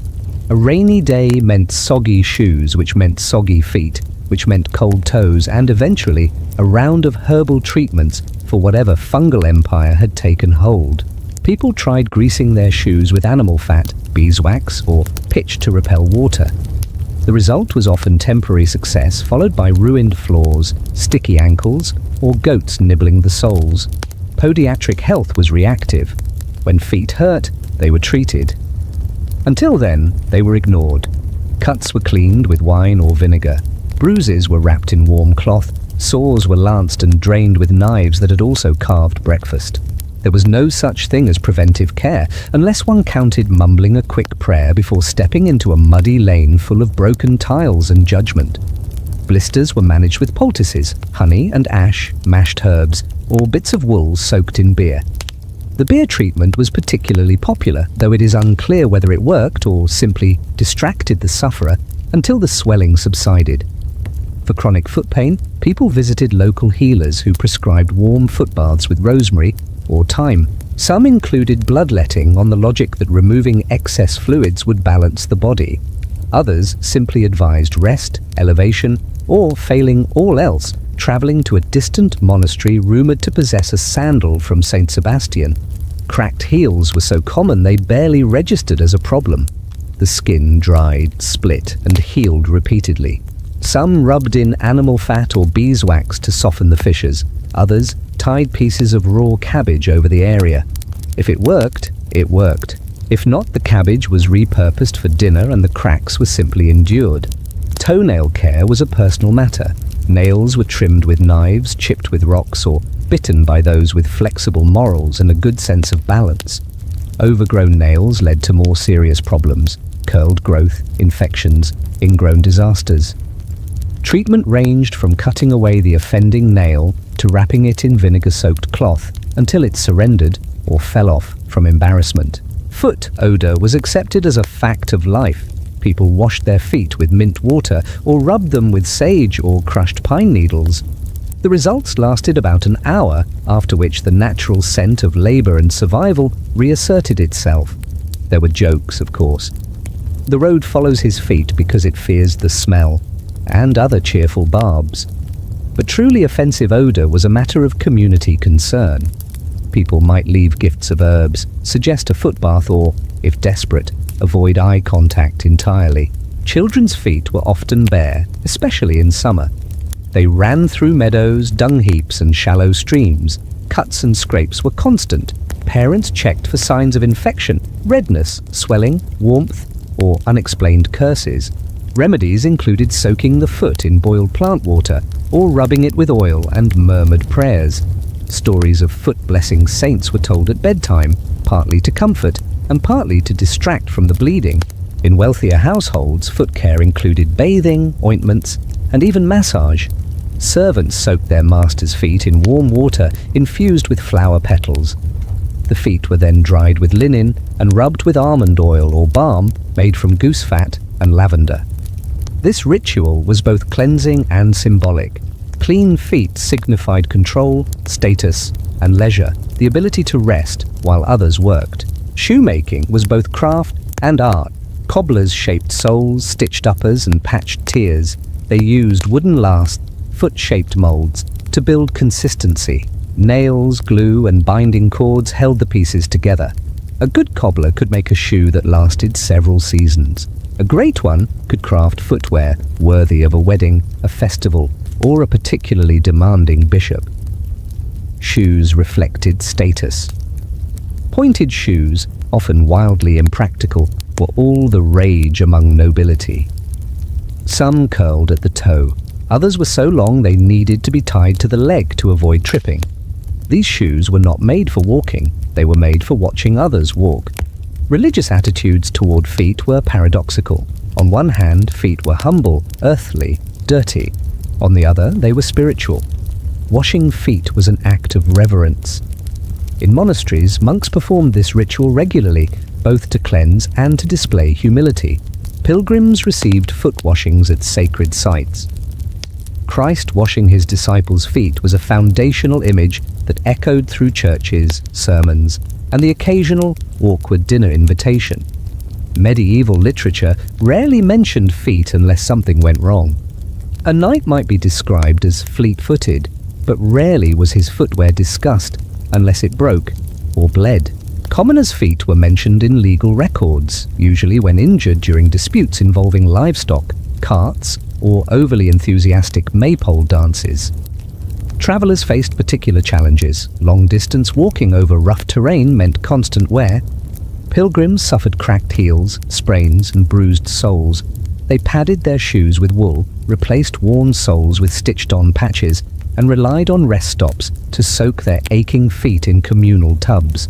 Some wore sandals made of rope or bark, others simply went barefoot as a form of devotion or desperation. Foot deformities were often left untreated. Bunions, collapsed arches, and hammer toes were seen as normal signs of age or misfortune. Folk remedies abounded, wrapping the feet in cloth soaked in rabbit blood, reciting chants under moonlight, or pressing a toad to the sole and offering it a song. Effectiveness varied. The toad was usually unimpressed. Despite all this, feet carried on. They carried people to weddings, to funerals, to markets, and to war. They stomped in celebration, shuffled in sorrow, and marched toward destiny with whatever protection could be fashioned from leather, wool, and willpower. In the end, the medieval foot was not beautiful. It was not praised, but it was respected. Quietly, reluctantly, and often through the simple act of washing, drying, and walking once more. If there was one aspect of medieval life that modern time travelers would struggle with most, it might be the toilet situation, or rather, the frequent absence of anything resembling one. Bodily functions did not stop in the 1200s. They simply adapted, often in creative, unsettling, and deeply communal ways. Sanitation was more of a suggestion than a system, and privacy was usually traded for immediacy. Let us begin with the medieval equivalent of the bathroom, the garderobe. In castles and fortified manors, this was a small stone room built into the exterior wall, usually projecting out slightly above a moat or courtyard. Inside was a wooden bench with a hole cut into it. The waste dropped down a vertical shaft, sometimes into a cesspit, sometimes directly into the open air, and sometimes, distressingly, onto a lower level of the building, if architectural planning had taken a day off. In theory, the garderobe provided a degree of privacy. In practice, it was a cold, drafty hole where the wind howled upwards with unholy intent. Many garderobes were built high for convenience of gravity, not safety, which made using them in the dark a test of both aim and existential courage. The smell was permanent. Castle walls absorbed everything. Attempts were made to reduce odors, placing herbs like lavender or mint near the seat, hanging bunches of rosemary, or stuffing straw into cracks. Lime was occasionally tossed down the shaft to neutralize the worst of it. Whether this helped or simply gave the user something to hope for remains debatable. For those living in towns or rural homes, the options were humbler. Most used chamber pots. These ceramic or wooden bowls were kept under the bed or in a corner. They were used at night, during storms, or when walking to the communal latrine was deemed too much of an adventure. In the morning, the contents were dumped, sometimes into designated cesspits, more often out a window with a yell of warning that may or may not have been delivered with enthusiasm. Yes, the infamous garde à l'eau, French for watch out for the water, was a real thing. So were the unfortunate pedestrians who failed to heed it. Streets were narrow, drainage poor, and footwear absorbent. People learned to walk close to buildings and wear long cloaks with hemline regrets. Public latrines did exist in larger towns, often near rivers. These were open-air or semi-enclosed structures, sometimes with separate sections for men and women. They were cleaned sporadically and used enthusiastically. Waste flowed into the river, which also supplied drinking water, thus creating a circular ecosystem of increasingly poor decisions. Wiping materials varied. Wealthy individuals might use cloth, which was then washed by someone else and reused. The poor used what was available: moss, hay, straw, wool clumps, or even smooth stones. In coastal areas, mussel shells were not unheard of, though their comfort level is best left unexamined. Some relied on the left hand and water, a practice with long cultural roots and social implications. To shake with the left hand was considered offensive for a reason. Toilet paper, as such, did not exist in Europe. The idea of using paper for personal hygiene would have been seen as wasteful, especially when parchment and paper were so expensive. Books were rare. Nothing printed was considered disposable. One does not wipe with the Gospel of John, even if it is written in Latin and contains confusing grammar. The design of toilets evolved slowly. Monasteries often had communal latrines with running water channeled beneath, using nearby streams. These were among the most advanced sanitation systems of the time, and monastic rules sometimes included scheduled cleaning rotations, making them more hygienic than most noble estates. In some towns, cesspits were dug behind houses. These were covered and uncovered as needed. When full, they were emptied by individuals known as gong farmers. This was a real job, and it paid surprisingly well due to the sheer unpleasantness involved. Gong farmers worked at night, scooping waste into barrels and carting it outside city limits. They were required to live separately, often near rivers or wastelands, because the smell clung to them with remarkable loyalty. Despite their unglamorous work, gong farmers were essential. Without them, streets backed up, homes flooded, and diseases spread even faster than gossip. They were the quiet backbone of urban hygiene, shoveling filth, while the rest of society pretended not to notice. Diseases linked to poor sanitation were common. Dysentery, cholera, and parasitic infections plagued communities. Flies were constant, rats ever-present, and the concept of a clean food preparation surface existed only in theory. Food and excrement coexisted dangerously close together. People tried to mitigate this with herbs, boiling, and prayer. Water was often avoided in favor of beer or wine, not for fun, but because fermentation killed things that rivers did not. Toileting was not always solitary. In monasteries and public latrines, multiple holes lined up side by side, with little to no separation. Conversations occurred, debates raged, silence was not enforced. One entered the latrine with dignity and exited with stories, sometimes shared far too loudly over dinner. Children were trained early. Toddlers were given miniature chamber pots. Older children were taught to dump waste properly, or at least not into the laundry basin. Accidents happened, discipline followed. Occasionally, so did rats. Rats liked warmth, darkness, and food remnants. Medieval toilets provided all three, and there are records of unfortunate encounters involving startled anatomy and deeply traumatized families. Toileting while traveling presented special challenges. Pilgrims used roadside bushes, streams, or designated comfort areas outside towns. Some carried small folding stools with holes in them, a primitive porta-potty for the devout. Soldiers dug trenches, nobles brought portable chamber pots. A clever merchant might carry aromatic herbs to mask the smell, which also served to ward off conversation. Disposal of waste was everyone's problem. Some cities had laws about when waste could be dumped. Enforcement was inconsistent. Penalties ranged from fines to public shaming. More often, people simply lived with the smells and hoped for a good wind. In winter, frozen waste piled up in alleys. In spring, it thawed. Nothing in medieval Europe smelled quite like spring.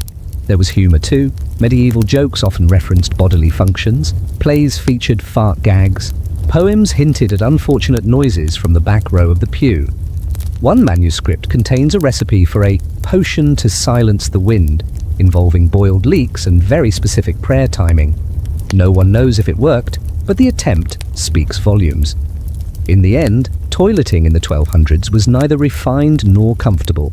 It was pragmatic, improvisational, and remarkably effective given the tools. People did what they could. They built high towers to drop waste far away. They dug pits and hired men with strong backs and no sense of smell. They burned herbs, said prayers, and avoided looking down too often. Because in the medieval world, cleanliness began with creativity, and sometimes a strong stomach. If the medieval toilet was a crisis of architecture, medieval medicine was a crisis of confidence. Hygiene in the context of healthcare was not a given. It was, at best, an aspiration. Medical treatment in the 1200s hovered somewhere between hopeful witchcraft and experimental carpentry. Instruments were sharp, explanations vague, and the chance of infection almost guaranteed. Let us begin with the tools. Scalpels, forceps, lancets, and needles were used repeatedly and rarely cleaned between patients. When they were cleaned, it was usually with wine, vinegar, or, if the practitioner was feeling cautious, boiling water. Boiling was a serious commitment. It meant starting a fire, fetching a pot, heating it to the point of bubbling menace, and then maybe dunking the blood-stained blade inside for a moment before drying it on a sleeve. Surgeons wore no gloves. There were no surgical gowns. They worked in tunics smeared with history. Their hands were rinsed only if visibly crusted. Blood was removed with rags, snow, or a corner of the tablecloth. Surgical surfaces, if they existed, were wooden planks or kitchen tables, scrubbed only if the last patient had been especially memorable. Wounds were packed with moss, herbs, or lint. Moss was favored for its absorbency and availability. Honey, when accessible, was used to seal wounds and discourage infection. It worked better than many alternatives, though no one knew why. Wounds that festered were poulticed with garlic, onion, or warm bread mashed with beer. If it still smelled wrong after that, it was time for prayer. Leeches were standard fare. Physicians kept them in jars, ready to apply at the slightest mention of excess blood. Leeches did not care about the reason, they just latched on and did their work. They were placed behind ears, on the arms, or on any spot deemed congested. They were valued companions of any serious medical toolkit, second only to knives and unchecked enthusiasm. Bloodletting charts existed. They detailed which veins to open for which ailments. A headache, right arm. Fever, left ankle, melancholy, behind the knee just in case. These charts were based on centuries of theory, artistic diagrams, and a deep faith in human fluids being the source of most problems. Cupping was also used. Horns or cups were heated and pressed to the skin, creating suction that raised blood toward the surface. This was believed to balance humors, draw out impurities, and prevent illness. What it usually did was leave circular bruises and a lingering suspicion of the healer's qualifications. Barber surgeons handled much of the practical medicine. They shaved beards, pulled teeth, drained abscesses, and lanced boils, all in one appointment if requested. Their tools clattered inside leather rolls, stained and slightly mismatched. They worked in markets, side rooms, and sometimes bathhouses. A good one was respected. A bad one left behind limp patients and dented confidence. Hospitals, such as they were, prioritized shelter over surgery. These were often monastic institutions. Patients lay in rows on straw mattresses. Windows were few.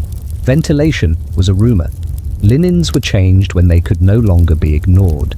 Nurses were nuns or monks who believed service to the sick purified the soul. They washed patients with herbal water, applied ointments, and read prayers over the dying. Cleanliness in hospitals was aspirational. Pests were common. Rats ran freely. Fleas were practically staff. Yet there was structure. Monks kept herb gardens, dried lavender to hang above beds, and burned sage to purify the air. Sickness was a physical state, but it was also seen as a spiritual test. Purity of the soul mattered more than sterility of the sheets. In homes, care was domestic. A mother might grind comfrey root for a broken bone. A grandmother might rub nettle oil into a twisted ankle. Healing was a family affair. Recipes were passed down, often whispered, rarely written. A good healer knew how to mix feverfew, when to scald milk, and which prayers to say before pouring vinegar onto an open wound. Not all ailments were treated equally. Leprosy was feared and misunderstood. Lepers were exiled to the outskirts, housed in colonies where they lived with minimal care and maximum stigma. They wore bells to signal their approach. Their wounds were tended with basic salves, and their hygiene consisted of river water and resignation. Mental illness was even more poorly treated. The afflicted were considered possessed, cursed, or morally flawed. Treatments included confinement, isolation, cold baths, and exorcisms. Hygiene for these individuals was rarely prioritized. They were sometimes chained, sometimes beaten, occasionally pitied, and frequently ignored. Childbirth was dangerous. Midwives were central figures, blending folk knowledge with practical experience. They washed their hands, when possible, with wine or vinegar. Cord cutting was done with knives, flint, or teeth. The mother was bathed only if time allowed. Infants were rubbed with salt, washed in herbal water, and wrapped tightly. If both survived the birth, it was celebrated with gratitude and a strong drink. Medical texts were scarce, handwritten in Latin, and illustrated with optimism. Remedies included instructions for mixing herbs with lard, boiling frog skin, or applying ashes of burnt shoes. Not all recipes were dangerous. Some were surprisingly effective. But the lack of standardization meant results depended heavily on luck, weather, and interpretation of the stars. Academic medicine was growing. Universities in Bologna, Paris, and Oxford offered lectures on Galenic theory. Students studied human anatomy using animals, guessed at internal functions, and debated the influence of planetary movements on fevers. They believed in balance, hot and cold, wet and dry, bile and blood. Hygiene played a part, but moderation was more important. A clean patient might still suffer if the moon was in the wrong phase. Traveling healers filled gaps. They wandered from village to village, selling potions, offering treatments, and telling stories. Some were honest, others were charlatans. They sold snake oil without snakes, miracle tonics with questionable herbs, and guaranteed cures that worked precisely never. Still they were welcomed, part doctor, part entertainer, part hope. Plague had not yet devastated Europe, but smaller outbreaks of illness prepared the ground.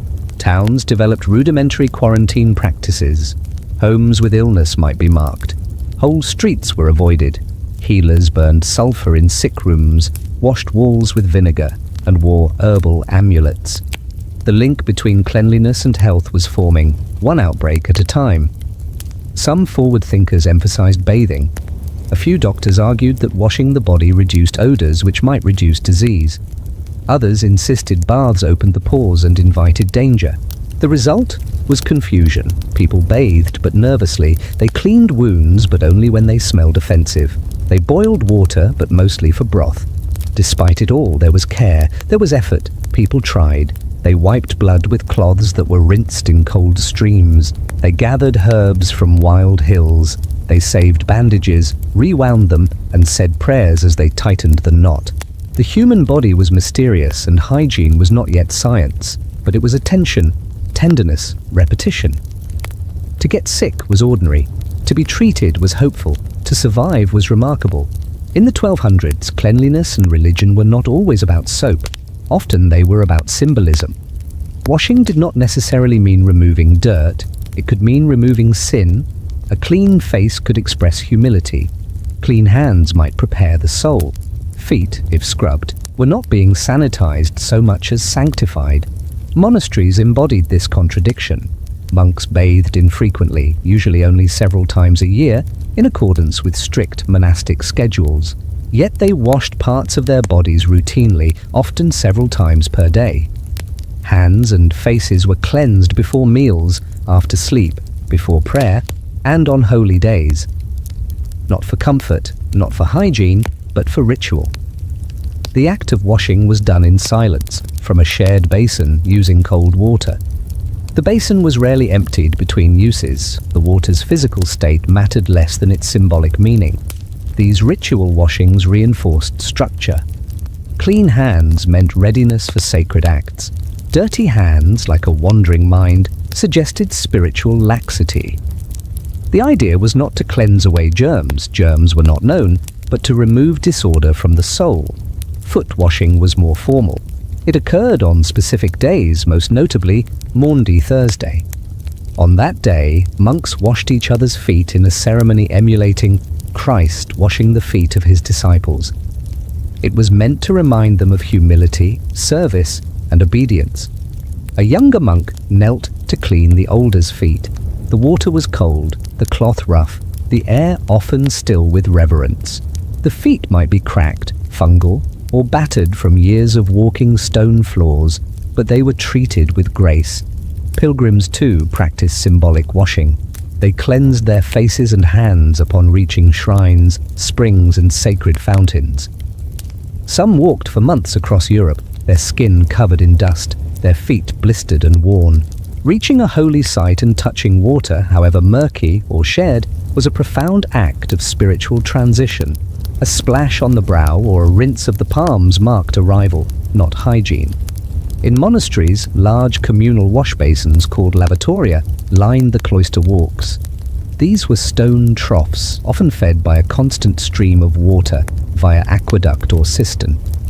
Monks stood shoulder to shoulder, washing in silence, the sound of dripping echoing across the flagstones.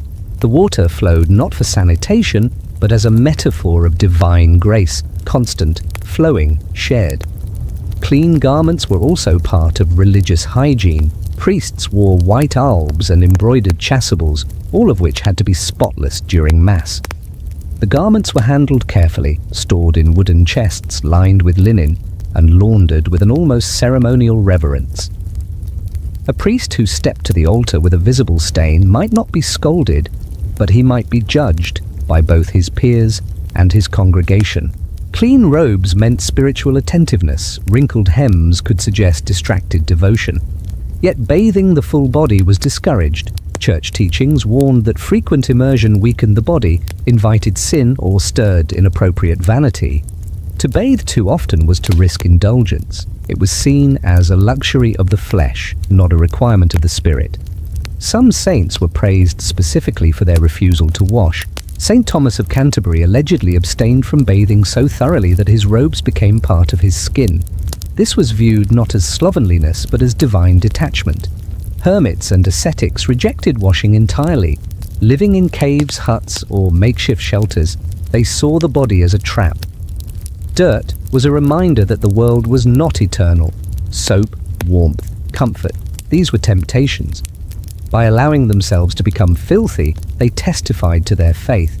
The worse they smelled, the more they proved their resistance to earthly pleasure. And yet, paradoxically, the church washed the dead. Before burial, the body was cleansed with holy water, wine, or even blessed oils. The process was gentle. The limbs were sponged, the face was wiped, the mouth might be closed, the hair combed. All of this was practical. The dead decayed quickly, but it was also sacred. To clean the dead was to prepare them for divine judgment. It was the final washing, the one that sent the soul forward. Sometimes the cloth used in washing the dead was preserved. If the person was believed to be saintly, the linen might be kept as a relic. Even in death, the act of cleansing could ripple forward into veneration. Holy water had immense symbolic weight. It was sprinkled on objects, homes, people, animals. It purified the altar, warded off evil, and prepared the mind. Pilgrims carried small flasks filled at shrines, dangling from belts or stashed in pouches. Holy water was splashed on newborn soldiers, livestock, and even travelers leaving on long journeys. Its smell, tinged with dust, metal, and rosemary, was tied to the sacred. Public churches engaged in larger acts of cleaning before major feast days. Candlesticks were polished, altars were wiped, floors were swept, banners were dusted and hung anew. Parishioners participated. The cleaning became a form of communal penance. To scrub the stone floor of a church with your hands was to humble yourself before God. A blister from scouring the pews was as good as a confession. And yet, suspicion lingered around people who seemed too clean. A man who bathed too often might be considered vain. A woman who wore fragrant oils might be accused of seduction or pride. Scent was heavily policed. It could indicate holiness if it came from incense, or moral looseness if it came from perfume. Social class made a difference. A noble who smelled of rosewater was admired. A servant who tried the same might be punished. This double standard extended into the visual as well. A monk who washed his hands daily, but never his robe, was respected for his discipline. A woman who kept a tidy home but braided her hair too carefully might be accused of neglecting her soul. Metaphors of cleanliness filled sermons. Priests preached about washing away sin, rinsing the mouth of lies, scouring the soul with prayer. These were not idle phrases, they shaped behavior. People scrubbed harder before church. They dressed in freshly aired clothes. They sprinkled their animals before feast days and wiped their children's faces with the corners of their tunics. Baptism was the ultimate spiritual bath. Whether performed on infants or converts, it was a moment of transformation. Water touched the skin, but it was the soul that was being cleansed. Some churches built elaborate fonts, stone basins waist-high and full of cold water. Others used simpler bowls. Either way, the act was the same: entrance through water into grace. Certain pilgrimage towns installed bathhouses near the entrances to holy sites. These were basic wooden structures where weary travelers could rinse off before approaching relics. Soap was optional, so was modesty. But the intention mattered. Washing became part of the devotional act. One did not kneel before a saint while covered in weeks of road dust and questionable puddles. Art reinforced these ideas. Paintings and stained glass showed angels washing the feet of saints, Mary wiping the face of the infant Christ, and Christ himself kneeling with a basin before Peter. Water glowed in these images. It reflected light and mercy. It was not about cleanliness, it was about care. Cleanliness might not save a soul, but it might prepare the way. It offered form in a world of formless hardship. It gave people something to do, hands to scrub, cloth to fold, feet to rinse, while they waited for grace. In a time when so much was uncertain, the act of washing something, anything, became a tiny victory. Because in the medieval world, water could be many things: cold, symbolic, rare, but above all, it was a way to act out hope. The medieval market was a swirling hive of trade, gossip, livestock, mud, and, depending on the season, a pungent medley of everything that ran, rotted, or was recently butchered. Hygiene in these spaces was not absent.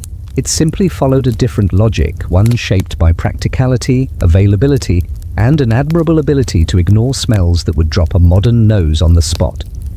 Markets operated daily or weekly, depending on the size of the town. They were held in public squares or open roads and spilled into every available corner. Merchants sold vegetables beside fishmongers, while blacksmiths hammered iron not far from women peddling rushes or dried herbs. Waste disposal was a community activity in the sense that everyone participated in avoiding it. Hygiene measures were ad hoc and reactive. If the smell became unbearable, someone might toss straw on it. If the flies got too enthusiastic, someone might mutter a complaint or light a handful of dried rosemary and wave it around with half faith and full hope. Fishmongers, for instance, rinsed their stalls with buckets of water, often fetched from nearby rivers that also served as public sewers. The rinse removed scales, blood, and unwanted eyeballs, only to run into the street, mingle with horse manure, and wait for the next set of shoes. If the merchant was conscientious, they might sweep the refuse into a nearby ditch. If they were not, it remained, gradually liquefying into the street soup that defined many town centers. In warm weather, the odor was robust. In winter, it simply froze in place, waiting patiently for spring. Butchers operated under similar logic. Their work produced blood, bones, and bits that defied polite categorization. Most butchers used wooden blocks as cutting surfaces. These blocks were not cleaned so much as scraped, flipped over, and eventually burned. Blood soaked into the boards, the ground, and the hands of the workers. Gloves were not worn. Aprons were rarely changed. One could identify a butcher by scent alone. By midday, the flies had established a democracy. Bakers had their own space, often hotter, more aromatic, and slightly less revolting. The smell of bread helped mask the less appetizing notes of medieval air. Bakers dealt with flour, dough, yeast, and coals. They washed their hands more frequently, at least in theory, because sticky dough clung like regret. Their ovens were cleaned by fire. Their tools were wiped on aprons. Rats and flour beetles were familiar, but rarely advertised. Food vendors selling cooked meat, pies, or stews worked in open air, often over charcoal braziers. The food was served hot, which helped kill some of the bacteria, and most of the doubts. Utensils were minimal. Bowls were made of wood or cheap pottery. Washing dishes involved rinsing them in the same barrel until the water turned opaque. Then it was changed, or just stirred. Alehouses were similarly pragmatic. Drinking vessels were wiped with cloths that had witnessed history. The ale itself was safer than water thanks to fermentation. Patrons drank communally, shared benches, and coughed with abandon. Spoons and knives were communal. Salt was handled by fingers that had likely explored many surfaces before arriving at the table. Still, people gathered, drank, and lived long enough to do it again the next day.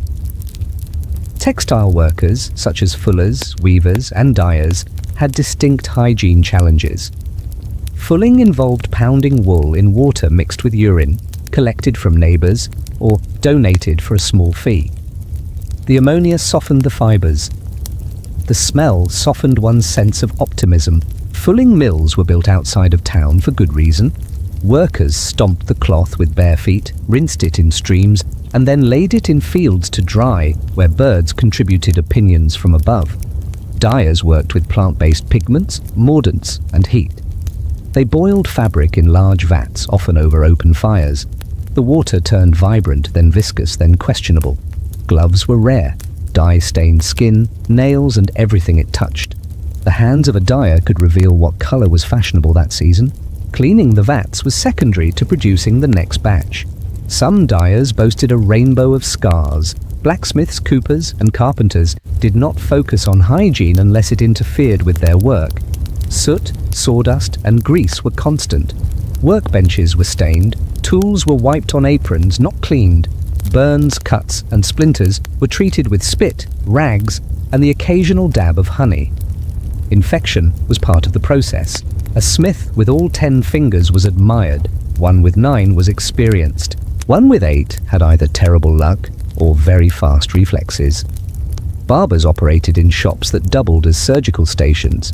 They cut hair, trimmed beards, pulled teeth, and lanced boils. Their tools were hung on walls or laid on tables. Washing involved a quick rinse and a prayer. The same blade that shaved a chin might be used to bleed an arm. The chair was wooden. The floor was straw-covered. The smell was antiseptic only in the sense that it was strong enough to scare away microbes and maybe a few customers. Laundry workers faced constant exposure to filth. Clothes were soaked, beaten, scrubbed, and boiled. The water was hauled by hand. Ash was added to soften it. Soap, if used, was homemade and coarse. Laundresses often worked beside rivers, leaning over stones while knuckles cracked and backs protested. Their hands were permanently wrinkled. Their clothes bore the scent of smoke, lye, and wet wool. If they were lucky, the water flowed downstream. If not, they worked in the runoff from someone else's optimism. Street cleaners existed in some towns, often criminals sentenced to public labor or the very poor earning coins. Their job was to shovel animal droppings, scrape refuse from gutters, and clear market waste. They worked with brooms, rakes, and shovels, and were expected to smell like their profession. No one thanked them, but everyone noticed when they were gone. A missing cleaner meant a day of careful foot placement and a week of regret. Privy maintenance was essential but unpleasant. Gong farmers, those heroic night workers, emptied cesspits beneath houses and public latrines. They hauled the waste outside the town, often dumping it into designated pits or fields. The job paid well, mostly because no one else wanted it. Gong farmers were avoided socially, admired economically, and utterly indispensable. If you saw one at a tavern, you did not comment. You gave them space and the occasional ale for services rendered. Women selling herbs, flowers, or perfume did what they could to introduce fragrance into the chaos. They sold bundles of rosemary, lavender, or mint. Some sprinkled their stalls with rosewater. Others offered scented pouches to wear around the neck, claimed to ward off bad air and even worse luck. Their presence was a temporary reprieve for noses overwhelmed by the butcher and the fishmonger. For a few coins, you could smell like a hope instead of a compost pile. Despite the chaos, a strange order held the marketplace together. People developed resistance, not just to disease, but to disgust. They knew where to walk, when to hold their breath, and which stalls changed their straw most often. The smell of fresh bread, roasted meat, or ripening apples provided brief intermissions between gusts of humanity. Even a well-placed pie cart could improve morale. Sanitation laws existed in some cities. Regulations required merchants to clean their stalls, to dispose of waste, to cover meat. These laws were enforced irregularly and ignored strategically. Inspectors were bribed with food. Fines were paid in produce. The balance between hygiene and commerce tilted based on hunger, not principle. One could be fined for failing to cover meat with cloth, or one could offer a hot roll and avoid paperwork entirely. Yet somehow people endured. They ate, traded, laughed, and haggled over turnips. They wiped their hands on their tunics and sampled pickled eels with joy. Children played in the alleys, dogs snuck bones from butchers. Pigeons dropped commentary from rooftops. The medieval market thrived, chaotic and alive, because hygiene, in the medieval workspace, was not about sterilization. It was about rhythm. Work, wash, work again. Rinse tools when time allowed. Clean what needed to be clean. Leave the rest for the rain. And occasionally toss a bucket of water into the street and call it progress. In the 1200s, grooming was more than hygiene. It was performance, self-respect, and survival rolled into a daily ritual of effortful maintenance and practiced denial. While modern grooming conjures images of scented lotions and mirror-lit bathrooms, medieval grooming was often done with one eye on the weather, one hand holding a comb, and one foot trying to avoid stepping in something best left undefined. Hair, for both men and women, was a central feature of personal grooming. Not only was it a canvas for style and social identity, it was a known haven for lice, nits, and the occasional poetic metaphor. Combs were carried on belts or tucked into satchels. They were made of bone, wood, or horn, and were often double-sided with fine teeth for hunting lice and wider teeth for detangling. Combing was public and unapologetic. People did it during conversation, during meals, even during sermons, provided the priest was sufficiently distracted by his own dandruff.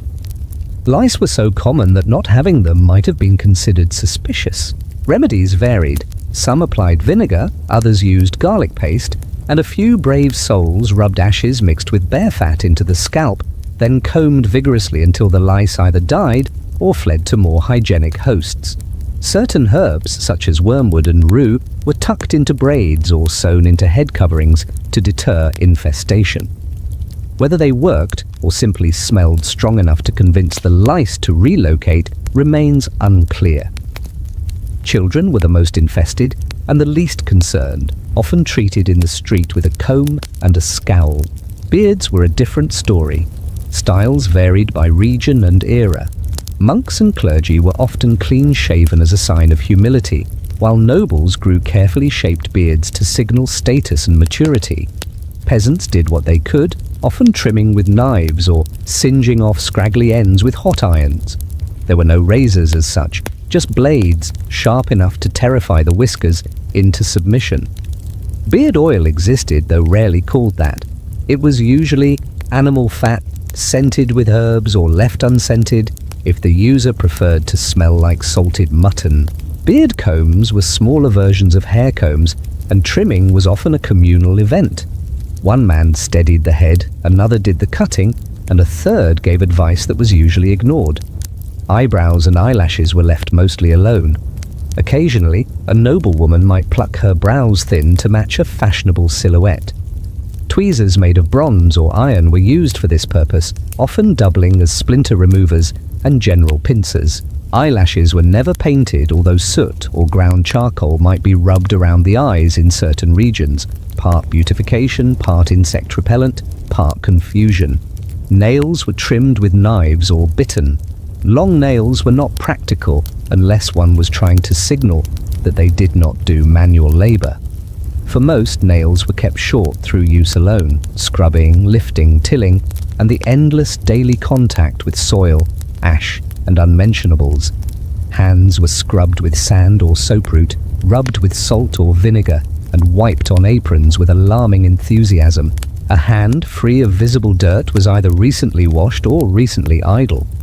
Teeth, as already mentioned, were brushed with cloths, rubbed with salt, and chewed clean using aromatic twigs. Mouth rinses included wine, vinegar, and herbal infusions. Bad breath was masked with parsley, mint, or silence. Lip color was natural. Lip balm was animal fat, sometimes flavored with berry juice or resin, often applied with fingers that had just cleaned something else. Perfume, where used, was applied sparingly. Rosewater was favored by those who could afford it. Lavender water was a close second. Scented oil was dabbed on wrists or behind ears. Commoners relied on herbal satchels, scented combs, or simply not smelling worse than their neighbors. In court, smelling pleasant could be a social weapon. In the fields, it was often seen as a suspicious extravagance, unless one was trying to impress a reeve or avoid a marriage negotiation. Ears were cleaned with linen twists or carved picks. Some were made of bone or ivory, others of wood. A clean ear was desirable, though rarely checked. More important was the absence of earache, which was treated with warm oil poured in gently, followed by plugging the canal with wool or old beliefs. Body hair was managed according to need. Some removed armpit or leg hair using tweezers or scraping blades, especially if lice were a problem. Others left it alone. There were no waxes, no sugaring, and definitely no laser removal. Hair removal was a function of necessity, not aesthetics. In some communities, body hair was a private matter. In others, it was a public topic of concern if it brought fleas to dinner. Scents carried meaning. Someone who smelled of herbs might be seen as religious or recently healed. Someone who reeked of fish might be freshly employed. Someone who smelled of nothing was either suspiciously fortunate or recently dunked in a stream. Smell could be a form of reputation, lingering longer than words. In some towns, there were even rumors that certain people's breath could spoil milk or sour a barrel of beer. Smell became myth. Clothing helped with grooming. Linen shifts absorbed sweat and oil. Wool cloaks deflected dirt. Head coverings, coifs, veils, hats kept hair clean and concealed lice outbreaks.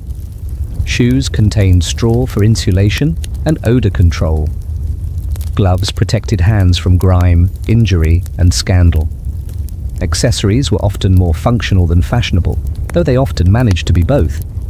Decorative pins and combs could be status symbols as well as grooming aids. Social cues were built into grooming. A well-combed head might signal preparation for a meeting. Clean fingernails might precede a marriage negotiation. A perfumed kerchief might imply a message no one wanted to hear spoken aloud. One's grooming was not private. It was public proof of effort, respect, and intent. Dirty hands might mean one had worked hard or had not washed after something regrettable. Clean shoes might imply a short walk or an important guest. Bathing may have been rare, but grooming was constant. People dusted their clothes with powdered herbs, beat the dirt from their tunics, and cleaned their shoes with rough cloth and spit polish. They adjusted their belts, picked lint from sleeves, and straightened collars before meals. A wooden mirror might be used, polished to reflect just enough to see that a face had not disappeared. The act of checking one's reflection, even faintly, reminded people that they still existed, still had control. Children were groomed by parents, often roughly, often while squirming. Faces were wiped with damp cloths. Hair was combed with stiff brushes or sharp fingers. Hands were checked for grime. Ears were twisted if disobedient. Cleanliness was part of discipline. A clean child was a visible sign of responsible parenting, or at least a recent scolding. Children learned early to hold still, to present themselves decently, and to avoid rolling in mysterious puddles. Among the wealthy, grooming could be theatrical. Servants brushed hair, trimmed nails, and washed feet. Ladies sat for hours having braids woven, coifs adjusted, or perfumes layered. Men might have their beards styled, nails cleaned, and garments brushed while discussing politics or poultry. It was not just grooming, it was choreography. The body became a tableau of order and resources. Grooming was seen, discussed, and occasionally envied. Among the poor, grooming was quick and functional. A splash of water, a comb through the hair, a wipe of the hands and out the door. Tools were shared, advice was shared, fleas were shared. The goal was to look presentable or at least not contagious. Grooming became a community effort. Neighbors helped braid each other's hair, delouse children, or lend a knife for trimming a wayward mustache. Despite the limited access to baths and the many barriers to consistent cleanliness, medieval people cared deeply about how they appeared. Grooming was not vanity, it was survival. In a world where disease lingered, where first impressions mattered, and where status could be seen in the sheen of a belt buckle, grooming was a daily necessity. It was not just about looking good, it was about saying, I am still trying. Because in the medieval world, effort was everything. Clean fingernails might not stop a plague, but they might earn respect. A combed beard might not guarantee a job, but it might secure a conversation. A wiped nose, a brushed tunic, a half-washed face. These were not just signs of decency. They were declarations of hope. And sometimes that was enough. By the end of the 1200s, public health was not yet a profession, but it was increasingly a concern. People had no microscopes, no germ theory, and no centralized system of sanitation. What they had were noses, instincts, and memories. They had seen what happened when disease took hold, and they knew, without fully understanding why, that dirt, waste, and foul air were dangerous. Hygiene became an act of fear, of repetition, of hope against the unknown. Before the Black Death arrived in the following century, smaller outbreaks of illness regularly swept through towns and villages. Dysentery, fever, ergot poisoning, and other afflictions could decimate a family or cripple a community. When disease struck, people turned to the tools they had: smoke, prayer, herbs, and distancing. It was not quarantine in the modern sense, but the logic was similar. Avoid the sick, burn what could be burned, and wash what could be reached. Public baths were sometimes closed during outbreaks. Latrines were cleaned more thoroughly, at least temporarily. People burned aromatic herbs indoors and carried pomanders stuffed with clove, lavender, or rosemary. Doors were marked with symbols. Stories spread about cursed wells, vengeful saints, or poisoned bread. It was not a system, but it was a strategy, built from fragments of truth and mountains of fear. Cities like London, Paris, and Florence began to develop basic ordinances. These included where waste could be dumped, when markets had to be cleaned, and which trades were responsible for their own refuse. Regulations were often ignored, and enforcement was inconsistent, but the laws existed. A fishmonger could be fined for leaving guts in the street. A tanner might be ordered to move their vats of skin-stripping chemicals outside the city walls. It was the beginning of official hygiene, even if mostly symbolic. People started to notice patterns. Foul smells often preceded sickness. Rotten food caused more than stomachache. Crowded rooms bred coughs. None of this was yet science, but it was observation. Midwives, barbers, monks, and bath attendants passed on knowledge through stories, superstitions, and habits. A healer might not know what caused infection, but they knew which bandage smelled wrong. A washerwoman might not understand parasites, but she knew which shirt carried more than sweat. Waste was a growing problem. Towns became denser, houses were built close together, cesspits overflowed, rats moved in, rain turned filth into rivers. People walked with heads down, not out of humility, but to watch their steps. Shoes were scraped on stones outside homes. Children were taught to play uphill from the street drains. It was not foolproof, it was barely effective, but it was better than nothing. Cleanliness became a moral signal. A tidy stall suggested an honest merchant. A brushed cloak implied respectability. A well-kept doorfront reflected the soul inside. Cities began to value appearance, not for beauty, but for what it might prevent. Pigs were banned from certain streets. Dogs had to be leashed. Butchers were ordered to clean up after themselves.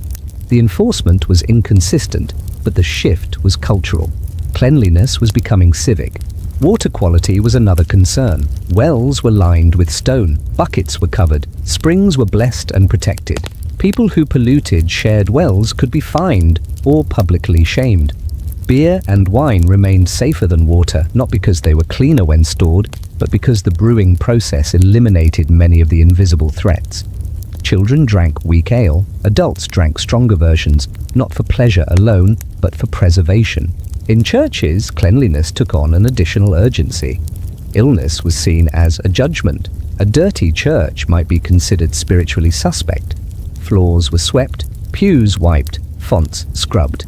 Holy water was refreshed regularly. The altar cloths were washed, aired, and checked for vermin. Hygiene became holiness. Purity of space was equated with purity of worship. A clean church was not just a symbol, it was a shield. Plague had not yet arrived in full force, but rumors of great dying had already circulated from distant lands. People were afraid. A cough in the wrong setting could clear a room. Families buried their dead with haste. Clothes were burned. Rooms were sealed. The line between caution and panic blurred. Hygiene practices became more extreme. People washed with vinegar, wore layers of perfumed cloth, and fasted in hopes of divine protection. Fear sharpened their habits. The invisible enemy was met with visible effort. Some towns appointed wardens to monitor health. They walked streets, inspected homes, ordered cleanings, and occasionally shut down bathhouses or bakeries. They were resented, bribed, or obeyed, depending on the season. Their tools were few. Their understanding was limited. But their presence meant that the idea of public health was stirring.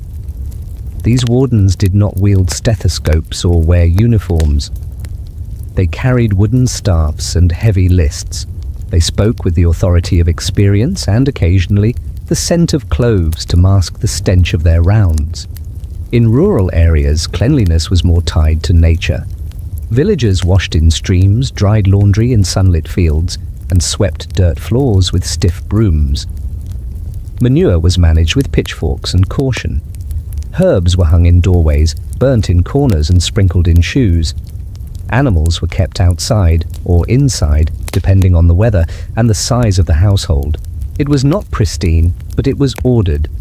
A home might smell of smoke and wet straw, but it did not mean neglect. It meant function. Folk remedies emerged to fight invisible illness. Some wore toad bones in pouches around the neck. Others carried written charms bathed in dew on midsummer morning, or placed garlic on window ledges. Illness was seen as both physical and spiritual. Cleanliness, therefore, straddled both realms. A body could be purified by washing. A home could be purified by ritual. A town could be purified by procession. Healers advised spiritual cleansing alongside physical washing. A sick person might be bathed and confessed in the same breath. A fast might be prescribed not for digestion, but for purification. Illness was treated with holy water and herbal tea, with poultices and penance.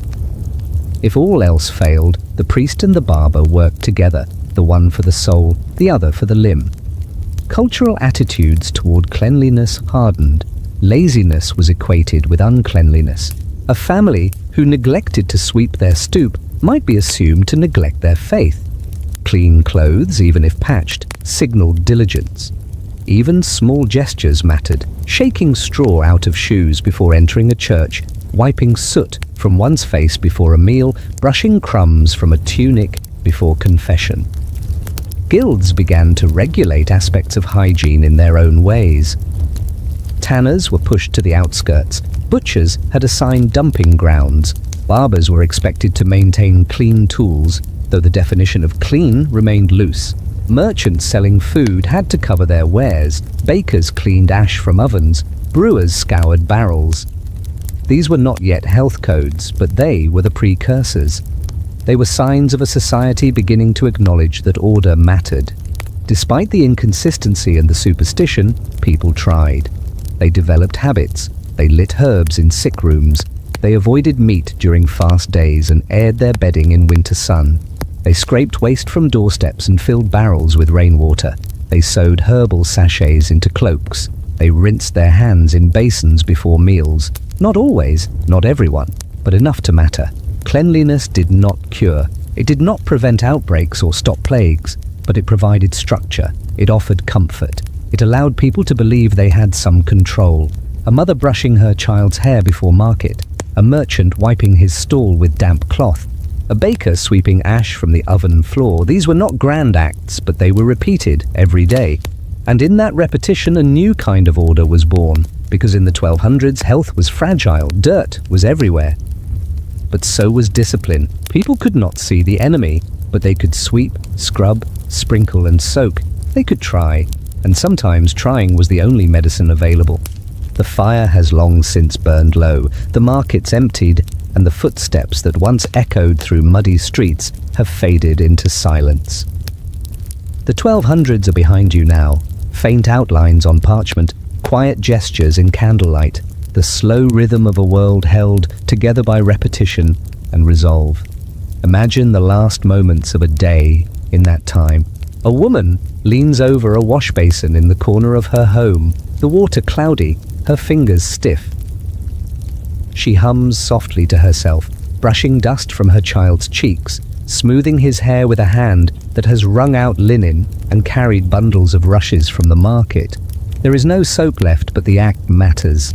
Across the town, a baker wipes flour from a bench with the corner of his apron, not because anyone will see it, but because tomorrow will begin again, and the bench should be ready. The smells are quieter now, the smoke has settled, the herbs in the rafters have dried to crisp paper. The vinegar water that once scrubbed a wound or polished a pew has long since been poured away. There is still dirt beneath fingernails, still lice in the braids, still the faint aroma of sheep in woolen cloaks, but the worst has been managed. The basin has been emptied, the straw has been shaken, the candle has been trimmed. They tried. That is what lingers in the stillness, effort, not perfection, habit, not glamour. In the face of illness, in the absence of certainty, they combed, scrubbed, swept, and stirred. They did not always know why, they only knew they must. And now, as your own room grows quiet and your thoughts dim, let those rhythms carry you gently. Let them settle behind your eyes, soft and slow. The comb moving through hair, the cloth brushing a cheek, the hush of water being poured. Sleep well.